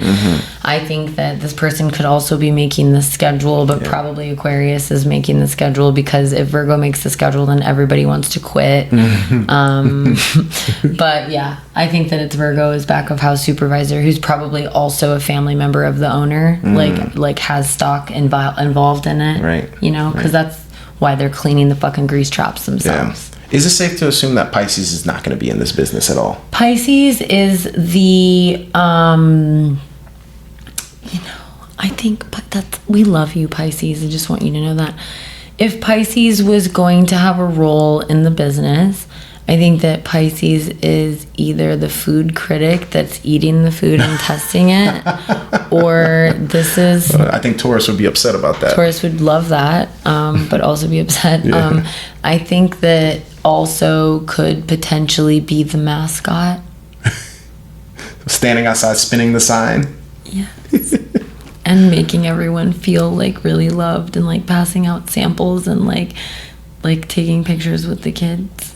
Oh man. There's Pisces. Don't worry, Pisces. We're gonna get a business model for you. We're gonna find a business model. This is not it. The restaurant industry is not it. Probably not. The role in this business that you have, Pisces, is patron. It's true. Like you are the person eating at the restaurant. You're a customer. For sure. But, this goes back to, like, the most likely to quit their job without a plan. I think overwhelmingly we and the internet agreed that it's Pisces. Yeah. And this is why. How many Pisces are working at restaurants right now? And how many owners of restaurants could probably look to see how many of the people that just quit? Right. It's Pisces. It's Pisces. Sorry, Pisces. Just You're a patron. Find something else. Yeah, we got something for you. We will find it. So waiters and waitresses. Waiters and waitresses. These are the fire signs. Also, I think Leo is great. I think that Sagittarius would be a great waitress or hostess. They'd be dropping shit everywhere, though. Yeah, I think Gemini would actually excel. Gemini would be the best. Yeah, who would be better? Yeah, that's Gemini. Yeah, Gemini. Even though I hate on you a lot, you'd be a great waiter waitress. Like short-term information, short-term gains, short-term quick, efficient, quick attention span. Like you don't need to pay attention to people for a long period of time, which is what Gemini excels at. Absolutely. You would be great as a waiter and waitress. I would hire you any day. I like that. How about Scorpio? What's Scorpio doing? Who's Scorpio in this business? I feel like Scorpio is like either like the assistant chef. Yeah, definitely in the kitchen. Like in the kitchen, like making it, or like, making sure everything looks nice, making sure everything's aesthetically nice. And I could see being like in charge somehow of marketing and like somehow not directly to the public, but like the scheme, the strategizing of how to appeal and how to, because it's almost manipulation. Right. Or they can also do the books. They can do the taxes. Oh, absolutely. And they can handle the legal work. 100%. Scorpio is the accountant. There you go. I could see that. Yeah. Who do we miss? Who's not in it? I think we got everybody. We got everybody. Did we miss anybody? We got everybody. Cancer. Oh yeah, Cancer. Cancer would be a great waitress too. I think Cancer is a great waitress, but I also love to see Cancer as, I think you could do better in this role. I want to see more Cancers in management roles. A hot take. I know that you don't want it, and I know that it's like the opposite of Capricorn, and so you don't want, but I think that you are great managers, Cancer, and I think that you're a great like house mother. You bring a sense of, you want to talk about manipulation? I will place a Cancer dominant sign in a role where they're managing high turnover because people work for that person now, not just the position or the company or the cause. And so if I notice that there's a lot of turnover in the lower or middle positions, I will put somebody up top that has high Cancer placements because they will create a familial bond. They'll foster loyalty on that team and foster loyalty. Absolutely. So I will say, hot take, Cancer, I would put you on the management team even though you would hate it. I'm sorry. And that's why I wouldn't put Cancer there, because they probably end up quitting. Like they'd get in their feelings, they'd have Cancer a few bad exchanges. has a hard time quitting. Cancer. This is where it's interesting. Pisces will quit that job without a plan. Cancer is on that axis of Cancer thinks about all of the things that would happen if they quit that job. How am I going to feed my children? Also, here's the number one reason Cancer will not quit their job without a plan. Are you ready? Yeah. It has nothing to do with them and consequences in their own life. They're thinking about their work friends. They're thinking about, if I don't show up, I know that Susie just broke up with her boyfriend and she's having a hard day today, so she'll have to work a double if I don't come. Cancer will not quit their job, even though they're being hurt, they're not being paid on time, they're being taken advantage of. They will stay in the most toxic work situations for their work family. That's a good point. Yeah. And I also think that if Cancer did quit, they would have a plan, because they need that security. Like they have to. They need to make sure that their homestead is taken care of and that they're secure before they go and make that move. But Cancer and Taurus don't quit their jobs very often. Nope. Not as often as the others, I'd say. Well, Taurus will quit if they're forced to do things that they don't want to do. Like I've seen that. Oh, to change? Taurus will quit if their role gets rearranged. Right. Taurus will quit the company if they've done the same thing for 30 years and you try to change their routine. They're leaving now. They're going to probably move to another country and like somewhere that they can afford to not work and just like eat their favorite food. That will be their sign to finally change, and that will be the only change that they make in their entire life. Yeah. Or if you gave them a routine that they don't like, that's true. They'll stay in it until they don't have to anymore. Until they don't have to anymore is true. They don't have an emotional attachment to that routine, but they have a safety attachment to the routine. So Taurus will follow a routine that they don't like until they don't have to. Right. Until they find a routine that they do like, and they're like, all right. That's the restaurant, y'all. We built the restaurant with the zodiac signs. Give us your take in the comments. Yeah. For the plot, if we were to hypothetically think about Pisces, what business model do you think Pisces would thrive in? Business model that Pisces would thrive in. We need something that has a lot of free flow. Yeah. Something that doesn't require them to show up in the same form every time. I think that this would be a perfect visual merchandiser. Somebody who is in charge of implementing a interpretation of a look or a style. Somebody that is obviously an artist or running an artist collective. Something that involves fluidity as a part of the structure. I think Pisces would, and hot take, I think Pisces would make a great actor or actress. Oh yeah, we could check the data on that, but yeah. Like they can change form, they can be a chameleon. One day you're this person, the other day you're that person. You're not put into a box, so to speak. Like you can actually be whatever you want. It's true, and highly creative, highly very creative, very expressive. Talented. The challenge I think that Pisces runs into is in communicating, and so I always look to see if you're a Pisces, where's your Mercury? This is really important for Pisces to know where their Mercury is, because it tells us more about your relationship with words and how people experience your words, because words don't come natural to Pisces. Pisces would prefer that we were all telepathically communicating, because words put a form of permanent concept on a feeling or on a perception, and Pisces understands that even if that is true, it's only true for a certain amount of time before it dissolves and takes a new form. Right. And Pisces acknowledges that we are connected telepathically. They're just upset that you don't understand them. They are so upset. Like when you see Pisces looking at you with their eyes like this, and maybe it looks like they're crying or they were just crying, they're probably speaking to you they're saying something with their eyes in your brain, and they want you to listen and talk back. Right. Please comment if you're a Pisces and you can telepathically speak to people, but they don't understand you. We see you. Yo. Cool. All right. I like that segment. All right. That was fun. We got one more for you guys. Yep. So we got our last segment today. We do. We are going to, and this is going to be an interesting segment. Yeah. I think it's very broad, but I made it broad on purpose because I want to open up some dialogue, and maybe the audience has some ideas around this. Mothers, fathers, grandparents, parents, even children. Guardians. Think about yourself as a child. Like, how did you grow up? Like how were you supported? How were you not supported? Right. So this segment is called Zodiac Children.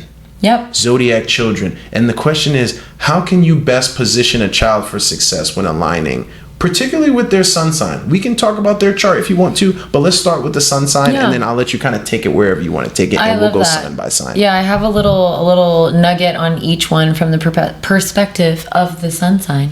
First of all, when we're looking at how to support a child through the lens of Western tropical astrology, I wouldn't go straight to the sun sign. Sun sign is something that's very important, but it definitely, we need to know about the moon. We need to know about Venus. We need to know about Mercury. What is natural law of attraction for this child? How do they communicate their emotions? What is that CPU? That Mercury sign is like the CPU. How do they process, input, analyze data? And so from the perspective of the sun sign, we're going to talk about how to enhance your child's vitality or a child's vitality, or how your inner child's vitality is enhanced based off of the sun sign, right? Yeah. So, and quick disclaimer, this is not parenting advice. It is not parenting advice. If we offend you, please see the disclaimer in the beginning of this episode. And don't forget to put it in the comments. That too.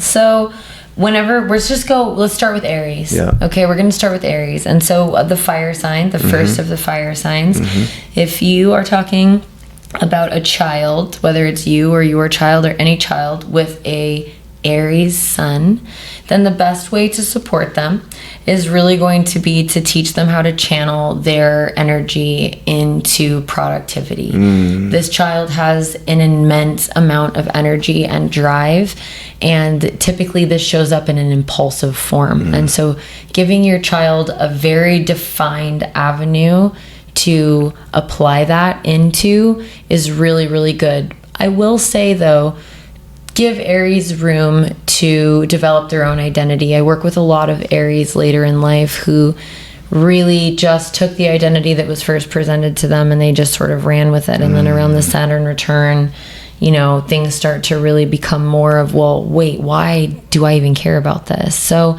if you are going to suggest a direction for your Aries child or for an Aries child to channel their energy so that they don't get impulsive, make sure to know your child, know this child, consider other elements of this child's chart, especially what are they attracted to, what do they emotionally feel secure within. Looking at the upper part of the chart is really important, the midheaven, because it shows you the direction that this little sprout is growing into. Right. So how to directionally focus them towards that. And of course the North Node. Yeah, like I would say, and disclaimer, I don't have any children.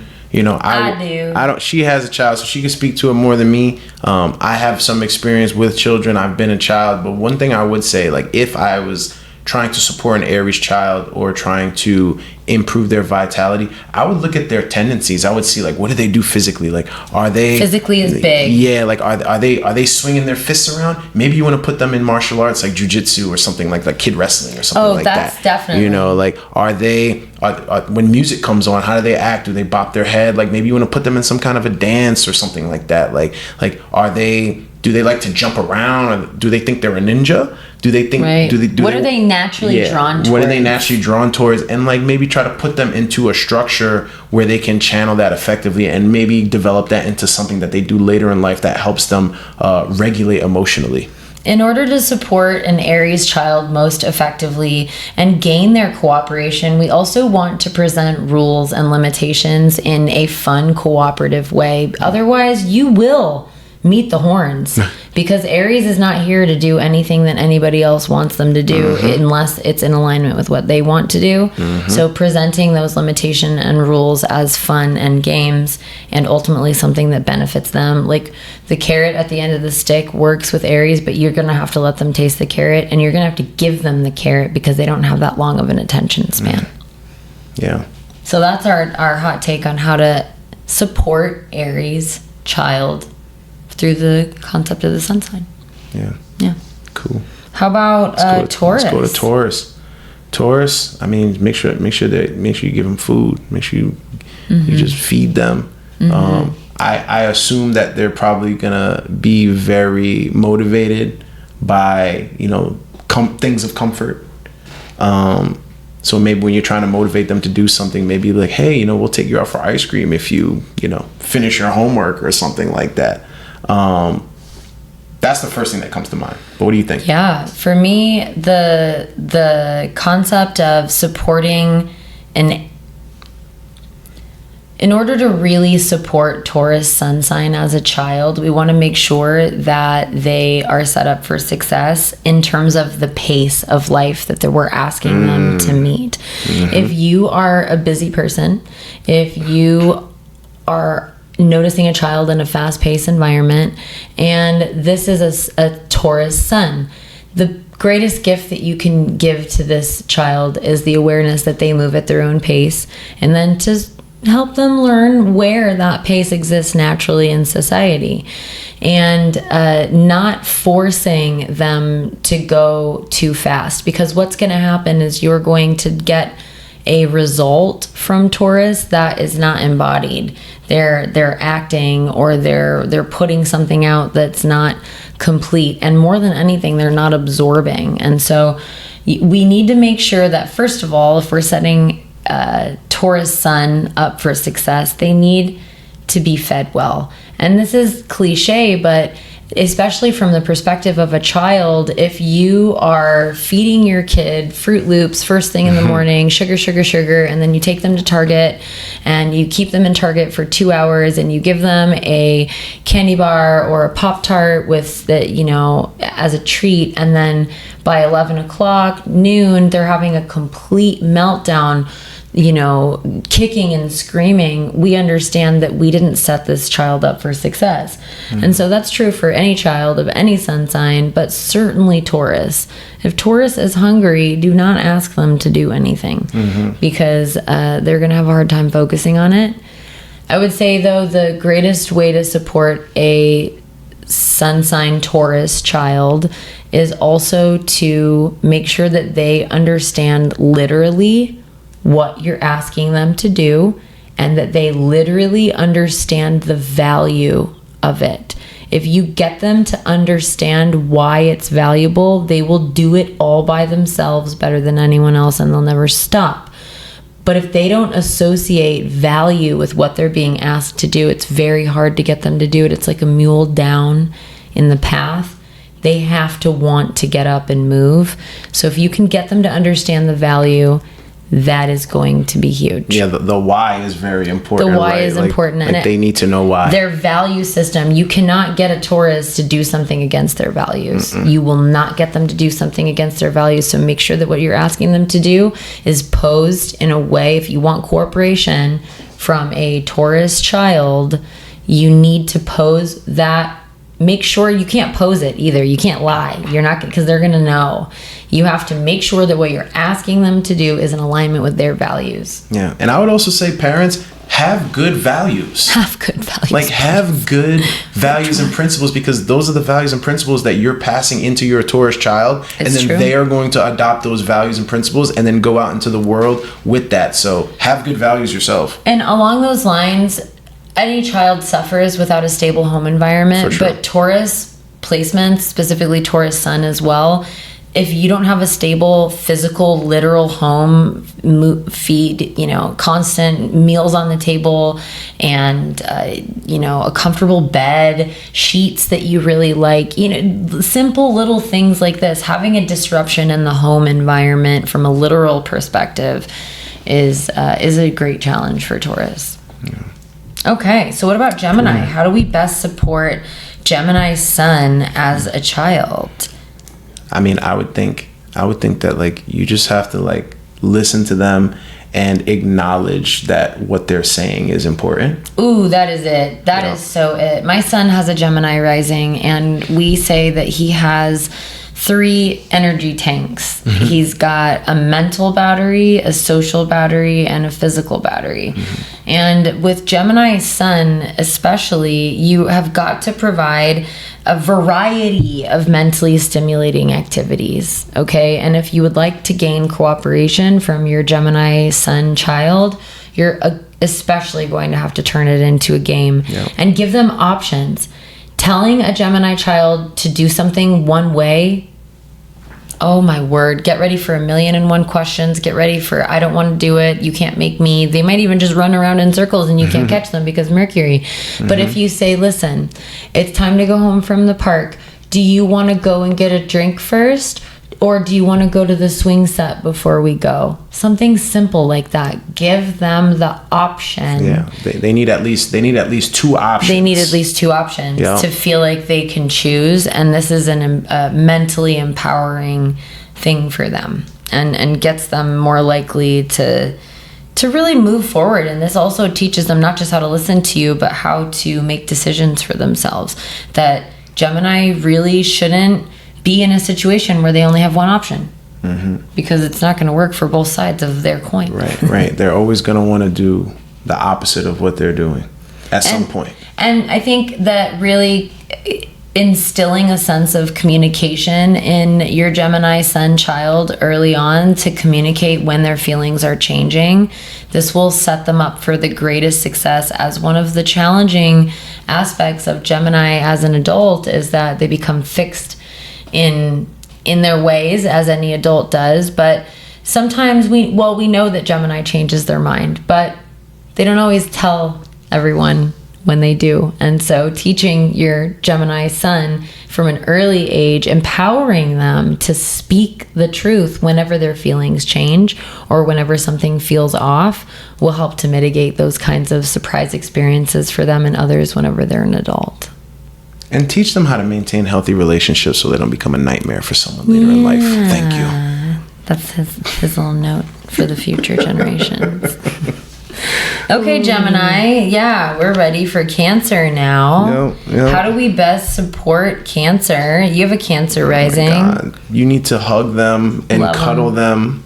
Like they need to feel your love. Emotional safety. Yeah. Creating a safe emotional environment for Cancer sun. This is where this child could live in an RV with you, or they could live in an 18-wheeler, and as long as you create a sense of emotional security, home is where the heart is with Cancer sun. Absolutely. And so providing safety and avoid harsh criticism.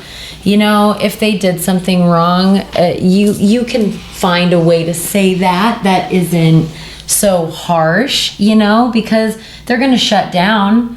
They're just going to shut down and emotionally not be able to it's harder for them to rationalize whenever the emotions are running. And so try to really provide reassurance and avoid reaction, because once you get that crab in the shell, it's very hard to get them to come back out, and they spook easily. Yeah, I would say like and this, a lot of what we're saying is going to be true for every child, but like particularly for Cancer, I would say like think about their self-esteem when you say things to them. Ooh, that's important. Because they might take it personally and they might hold it in. They will. And they'll carry it into adulthood. And one day it'll express itself in a way toxic. And then they'll go to therapy and they'll realize, oh, it's because, you know, my mother called me fat one day when I was 7 years old or something like that. And because they're going to take that. They really, what the family...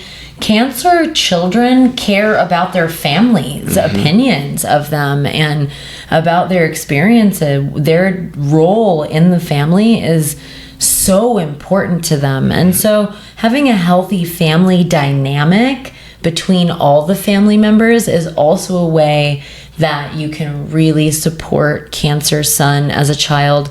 And if you don't have that, then, you know, looking for therapy or support, or teaching that little one some coping skills. Yeah, because, you know, we're not... And give them a creative outlet. That's a good one. Creative outlet. Cancer sun, they need art. They need creativity. That could be in the form of canvas, or it could be dance. It could be food, whatever. Just give them, encourage art. I see Cancer most frequently out of all three of the water signs. Yeah. Cancer is one of the best artists, but they practice art the least as an adult out of the other water signs. And I believe this is because you're busy raising the family, so to speak. You're nurturing others. You don't have time for your own hobbies. But that's why you get bitter and upset. So teach your little Cancer sun how to prioritize their creative flow. That's good. Yep. Could be music, could be art, could be whatever, dance, like you said. Yeah. So what happens after Cancer? That's Leo, right? Yeah, Leo. Express yourself. Yeah. You've got to give this Leo sun child has got to have a platform to express themselves. Yeah, they need a stage. And if they want to cut their hair, or, you know, put colors in it, or do a dramatic eyeliner, shut the fuck up. Just let them. Just let them do it. Just let them. And if you don't, what's going to happen is they're going to take those clothes to school in their backpack, and they're going to do it behind your back. Yeah. There is nothing you can do to stifle the expression of a Leo at any stage in their life, and you're just going to build resentment and the sense that that you're not their pack. So Leo is the most loyal. And if you're not seeing them for who they are, and when they're children, when Leo is a child, they don't know who they are. This is very important to know about Leo children. They're going to go through so many phases of self-expression. Leo and Pisces children are very likely to catch on with like phases and fads, like with, you know, haircuts or styles or colors, you know, that come and go. And so really not taking their form of personal expression personally, parents or guardians of Leo children, just let them express themselves and don't get too attached to that version because they are still trying to figure out what their aesthetic is or what that means to them. And also, really for Leo sun, criticism is very important. We're, again, similar to Cancer, we are going to pose critical feedback in a way that is constructive, because Leo will shut down. Leo has a hard time. Leo does take it personal. Leo will absolutely, Leo is made to take it personal, will assume that they're the problem, and will believe that forever if you're not careful. So just being aware of that. Yeah. And a hot take, don't gas up your Leo child that much. Like because if you blow their head up too big, they're going to go out into the world without any humility. They're going to go out into the world thinking that they're big shit popping. Like, they're going to go out into the world thinking that they're better than the next. Not better than. Yeah, that's where you really want to set your Leo child up for success by teaching them empathy and awareness of other people and how their energy affects other people, because sometimes Leo can be a little centered on the self in that way. But truly, Leo does have an amazing way of warming any space that they're in. So Leo, what about Virgo? How do we best support a Virgo child, Virgo sun child? What do you need, Virgo sun? What do you need as a child? That's a good question. What do you need? Because it seems like you can do everything on your own. It's really about fostering their natural sense of curiosity and not stifling that, and also not directing it. So be really careful of noticing that your Virgo child is a genius, because they probably are, and then imposing your thought on what they should do with that knowledge. So, oh, you are so smart, you could be a doctor someday. Try not to put that in their head. Tell them that you're so smart you could do anything, or say you could be a doctor or a lawyer or a zoologist. Like, give them options, because that is when they're happiest, being able to explore that with Mercury. Mercury really enjoys diversity. Yeah. And tell me what you think about this. I read that, like, in the literature, that one of the archetypes of Virgo energy is the master apprentice archetype. So I would say maybe put your Virgo child on the road to mastery. Put them on the road to mastery, but this is very important. Virgo children have the least childhood of all the zodiacs. Virgo children do not experience themselves as children. They're little adults in their head and their mind. They need your help to be children. So I'm going to say firmly, the best thing you can do to support your Virgo child is remind them that they're a child. Let them get dirty. They have a hard time playing in the dirt and doing things that aren't meaningful and produce some sort of purpose. Remind them that they're a child. Let them set them up for childlike experiences. Give them plenty of downtime as well. One of the worst things you could do for your Virgo sun child is have a rigorous routine where they don't have a lot of time to be alone in their own mind, so to speak. Isn't your son a Virgo? My son is a Virgo sun. She's speaking from the heart right now. So, yeah. There you go. All right, Virgo. Now, that brings us to Libra. How do we support Libra as a child? I mean, Libra sun. Make sure that, you know, they look fresh. Like, make sure they look good when they're going out. Do not gaslight Libra about their appearance. Like, it is important to them, and giving that little bit of extra time. I think that the Venus ruled signs do need a little extra time. The Venus signs like to, even in the air sign, likes to take their time to smell the roses. Venus brings the muses and makes everything beautiful. And so if you see your Libra child, lackadaisically walking behind the rest of the family, just sort of looking up at the trees, they probably are looking at the fairies and just like let them. Or why don't you go, here's a shocking idea. We'll make sure they don't get kidnapped. I have to say go stand with them and ask them about what they're experiencing, and you will see beauty in things that you have never seen before. Yeah, like Libra will be like, a Libra child will be like, oh, look at this ladybug on this leaf. Like, it's so beautiful how it's just sitting in the sun. Like, yes, and it's like an award-winning photograph angle, and this child is just seeing it. And if you take the time to see that with that child, then you're going to see that incredible beauty as well.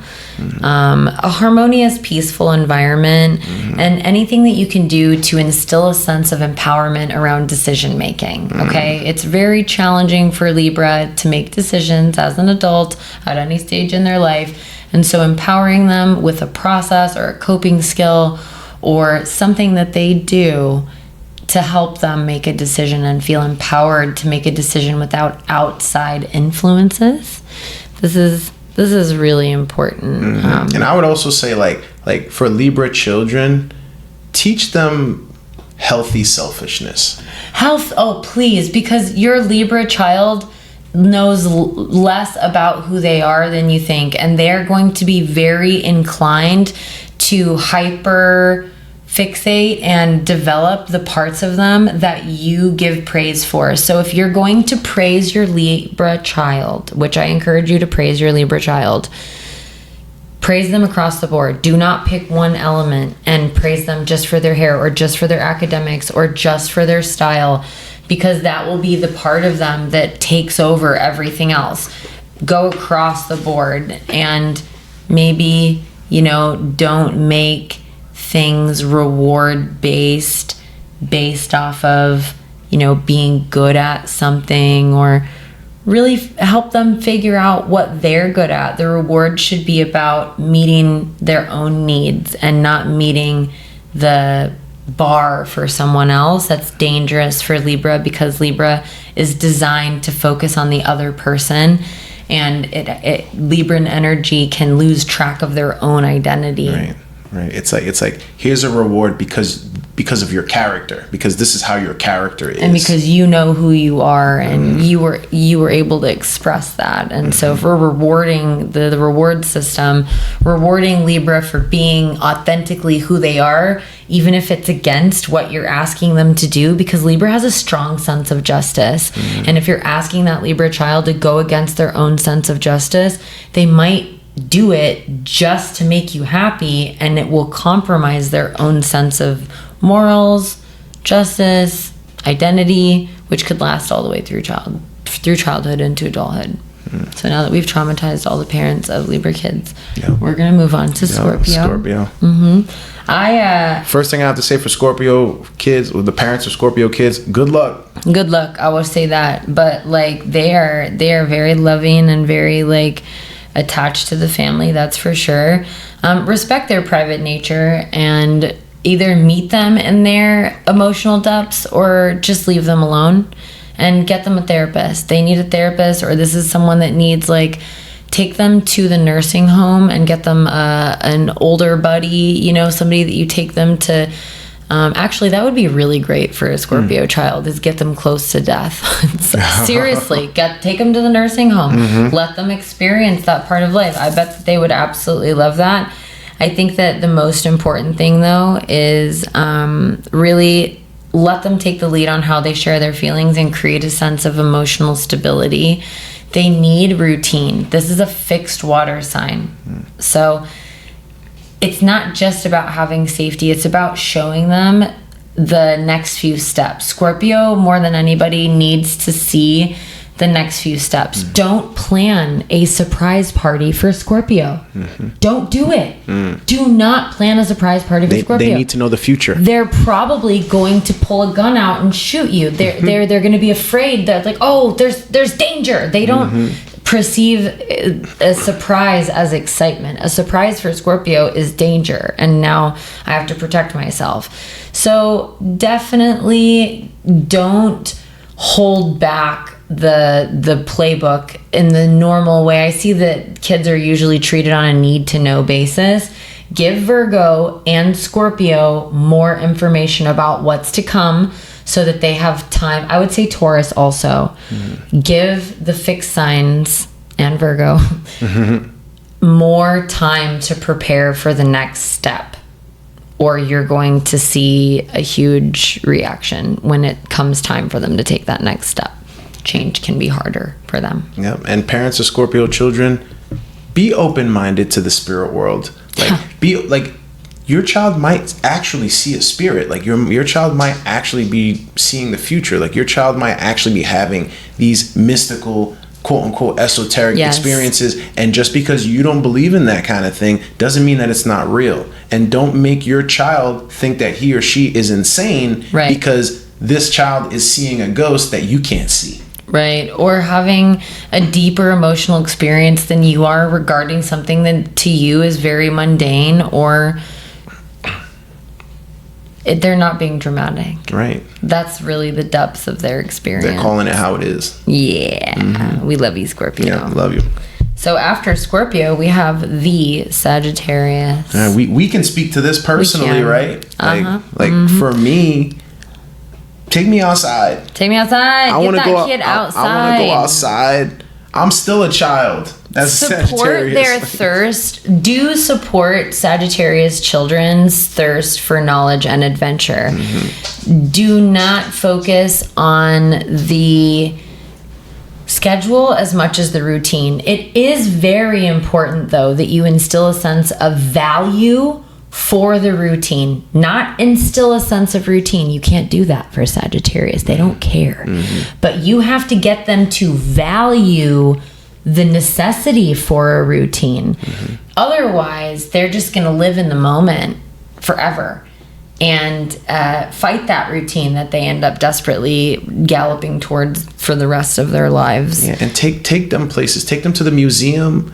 Take them to see archaeology. Hands-on experiences. Do not expect them to learn in a classroom exclusively. Right. Get them out into the world. Right. They'll do great in the classroom. They'll get excellent grades in the classroom, but they want to actually go. If they're learning about Egypt, they want to go to Egypt. I know not all parents can afford to take their kids to Egypt, but that's just an example. Well, take them somewhere that mimics that environment the best you can, or take them to the riparian reserve and show them all of the species that look like anything you can do to feed that sense of hands-on experiential adventure.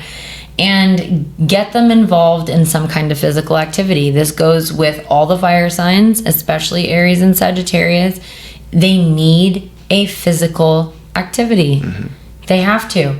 Leo can get away with resting a little bit more. I feel like expressing themselves is a physical activity half the time. But Sagittarius is a working class breed, so to speak. This is not the kind of individual that you can have just cooped up in an apartment. If you are in an apartment with your kid with like most of the world or a tiny space, get them into the out, and they'll usually handle the rest. I feel like Sagittarius kids are very low maintenance. You just have to keep them alive. Right. You just got to keep them alive long enough to become adults, and then they got it from there. You know what I'm saying? And do realize that they're probably going to move away when they graduate from high school, especially if they have a Sagittarius moon.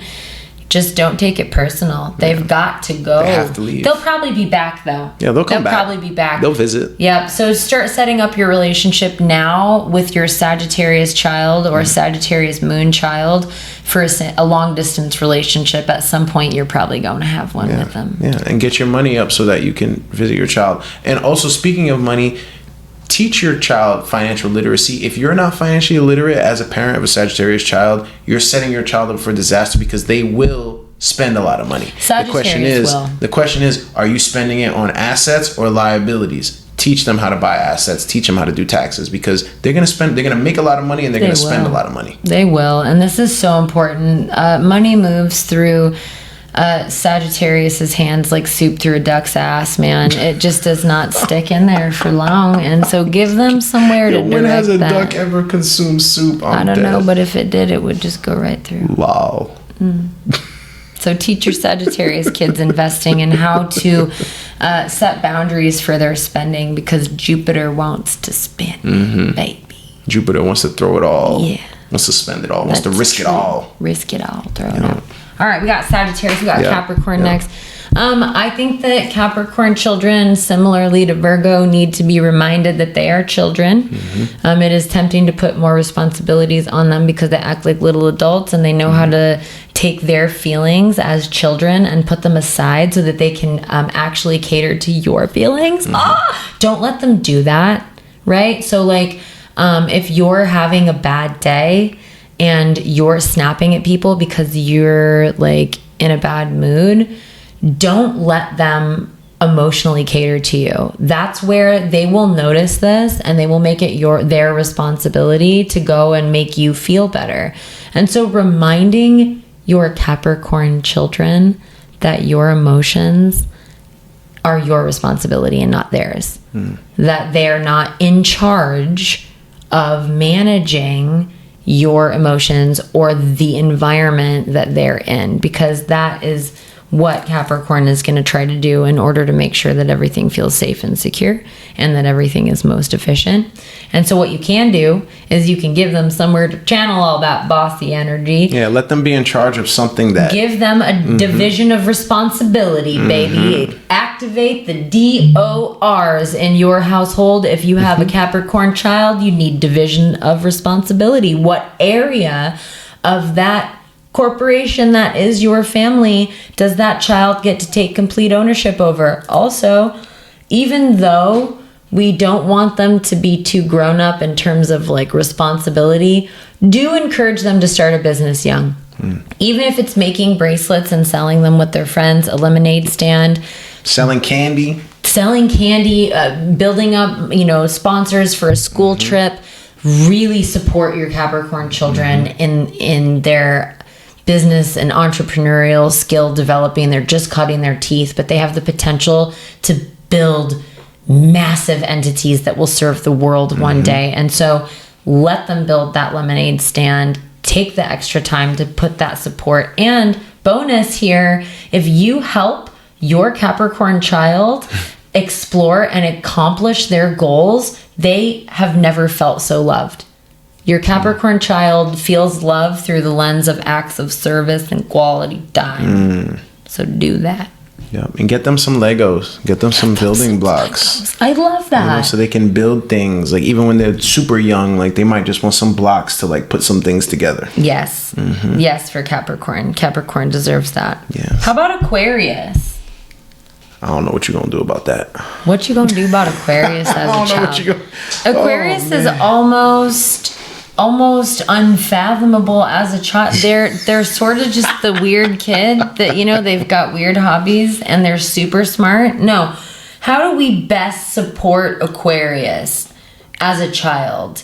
We're going to embrace their independent quirks is what we're going to do. We're not going to make them feel weird. We're going to tell them that they are weird for sure, and that it's what makes them cool. And we're proud of you for being weird. We're proud of you for being weird. Give them opportunities to engage in group activities. This is not a kid that you're going to homeschool unless you're a part of a homeschool group. You know what I'm saying? They need diversity in groups. They don't need just a couple of different friends. They need different friend groups so that they can wear their different aesthetics to each group, so they can try on different facets of themselves in different ideologies that are bigger than just one-on-one connections.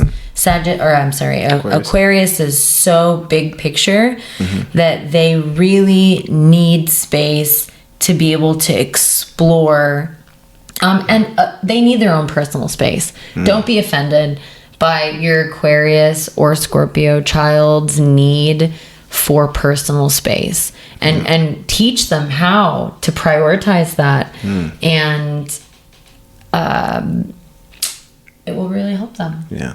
And I would say for Aquarius children, if you're trying to get them to do something that they actually need to do, but they won't do it, consider reverse psychology, or consider making them feel like if they don't do this thing, they're going to miss out on something. Yeah, FOMO is a great way to activate them for sure, but they understand that Aquarius can see like all the different outcomes And so trying to outsmart Aquarius as a kid is very challenging. I think understanding that you have an Aquarius child and they are living life sort of on their own terms, and be curious about your Aquarius child and help them form their own definition of boundaries.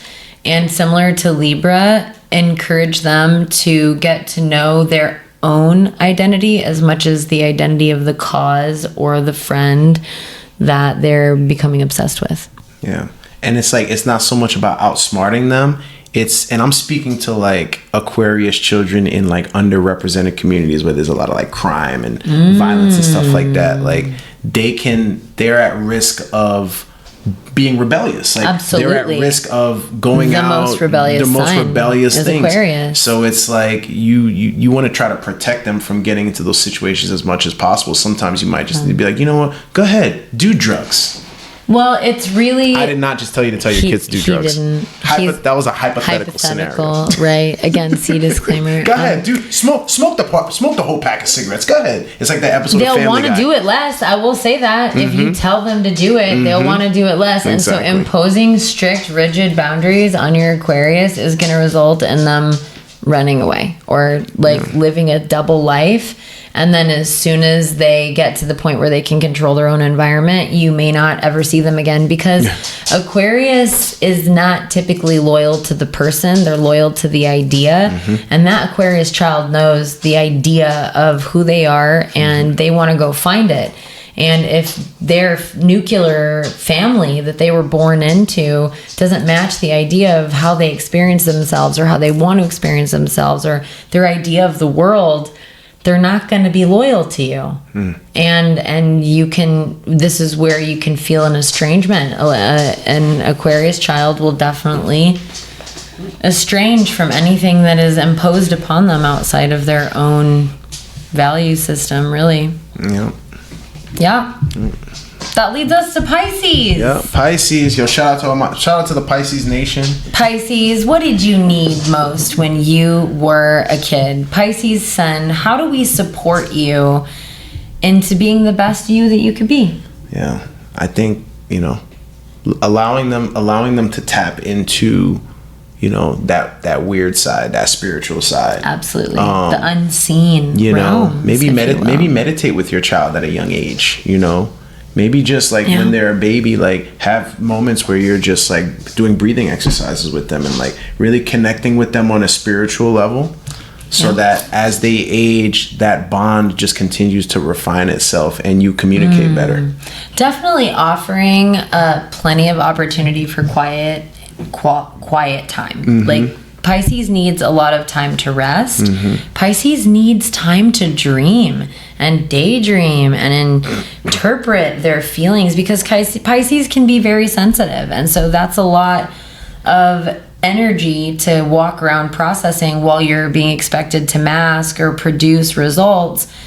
Don't hold your Pisces children to strong, societally dictated standards, because not only will they probably not make those standards and then develop a sense of failure, and then you feel a sense of failure perhaps, you're going to miss out on what they really are capable of. So helping them establish healthy boundaries and routines also really supports them from feeling too overwhelmed, because again, they're carrying all of these emotions. So giving them that gift of routine and teaching boundaries, figuring out the relationship with Pisces and boundaries early on, and empowering Pisces to set boundaries with themselves. I know you want to do that. I know that feels good, but is it good for you?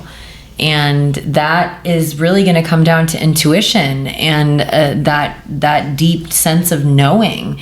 If teaching Pisces to stop eating the candy that tastes so good and looks so pretty because it's actually bad for them, so to speak, and getting Pisces to understand that on the inside is better than getting them to just obey that as a command, if you'd like to set them up for the greatest form of success. Also, make sure that your Pisces children has access to an art room or an art section or they feel like they have an outlet other than speaking, asking your Pisces child what's wrong is probably not going to be very productive. Giving them a way to express it, play therapy, art therapy, music. Notice what kind of music your Pisces is listening to. Give Pisces children a lot of opportunity to create art so that you can get a sense of what their inner world and dreams are like. Ask Pisces about their art. Ask Pisces about why they're wearing that. And then I'm going to make a very important statement for what is the most important thing that you can do for your Pisces child. Let them be who they are.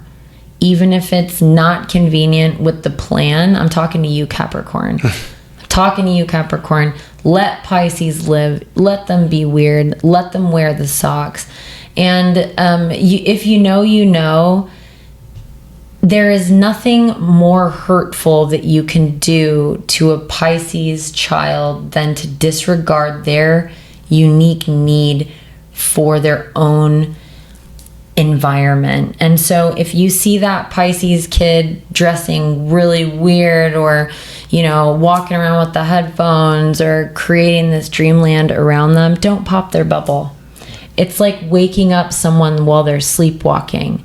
Do not do that to your Pisces child. Allow them to walk around in their bubble and wait for them to naturally wake up or pop, or maybe not. And just maybe try and love them for their weird little unique self.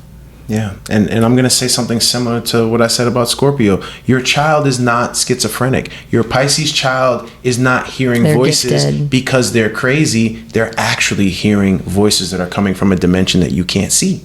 And at the very least, that's the dreamland. Right? The dreamland for everyone, but specifically Pisces, is more real than the waking hours, without a doubt, for their perspective. Right. There's no boundary for them between the physical and the metaphysical. They're in both. Yep. So just because they can see, hear, feel, smell things that you can't, doesn't mean that you need to go and prescribe them antipsychotic drugs. That's all I'm saying. That's important. Set your kids up for success. There's a little info about all of us from our childhood through the perspective of the sun sign. I don't think we missed anybody.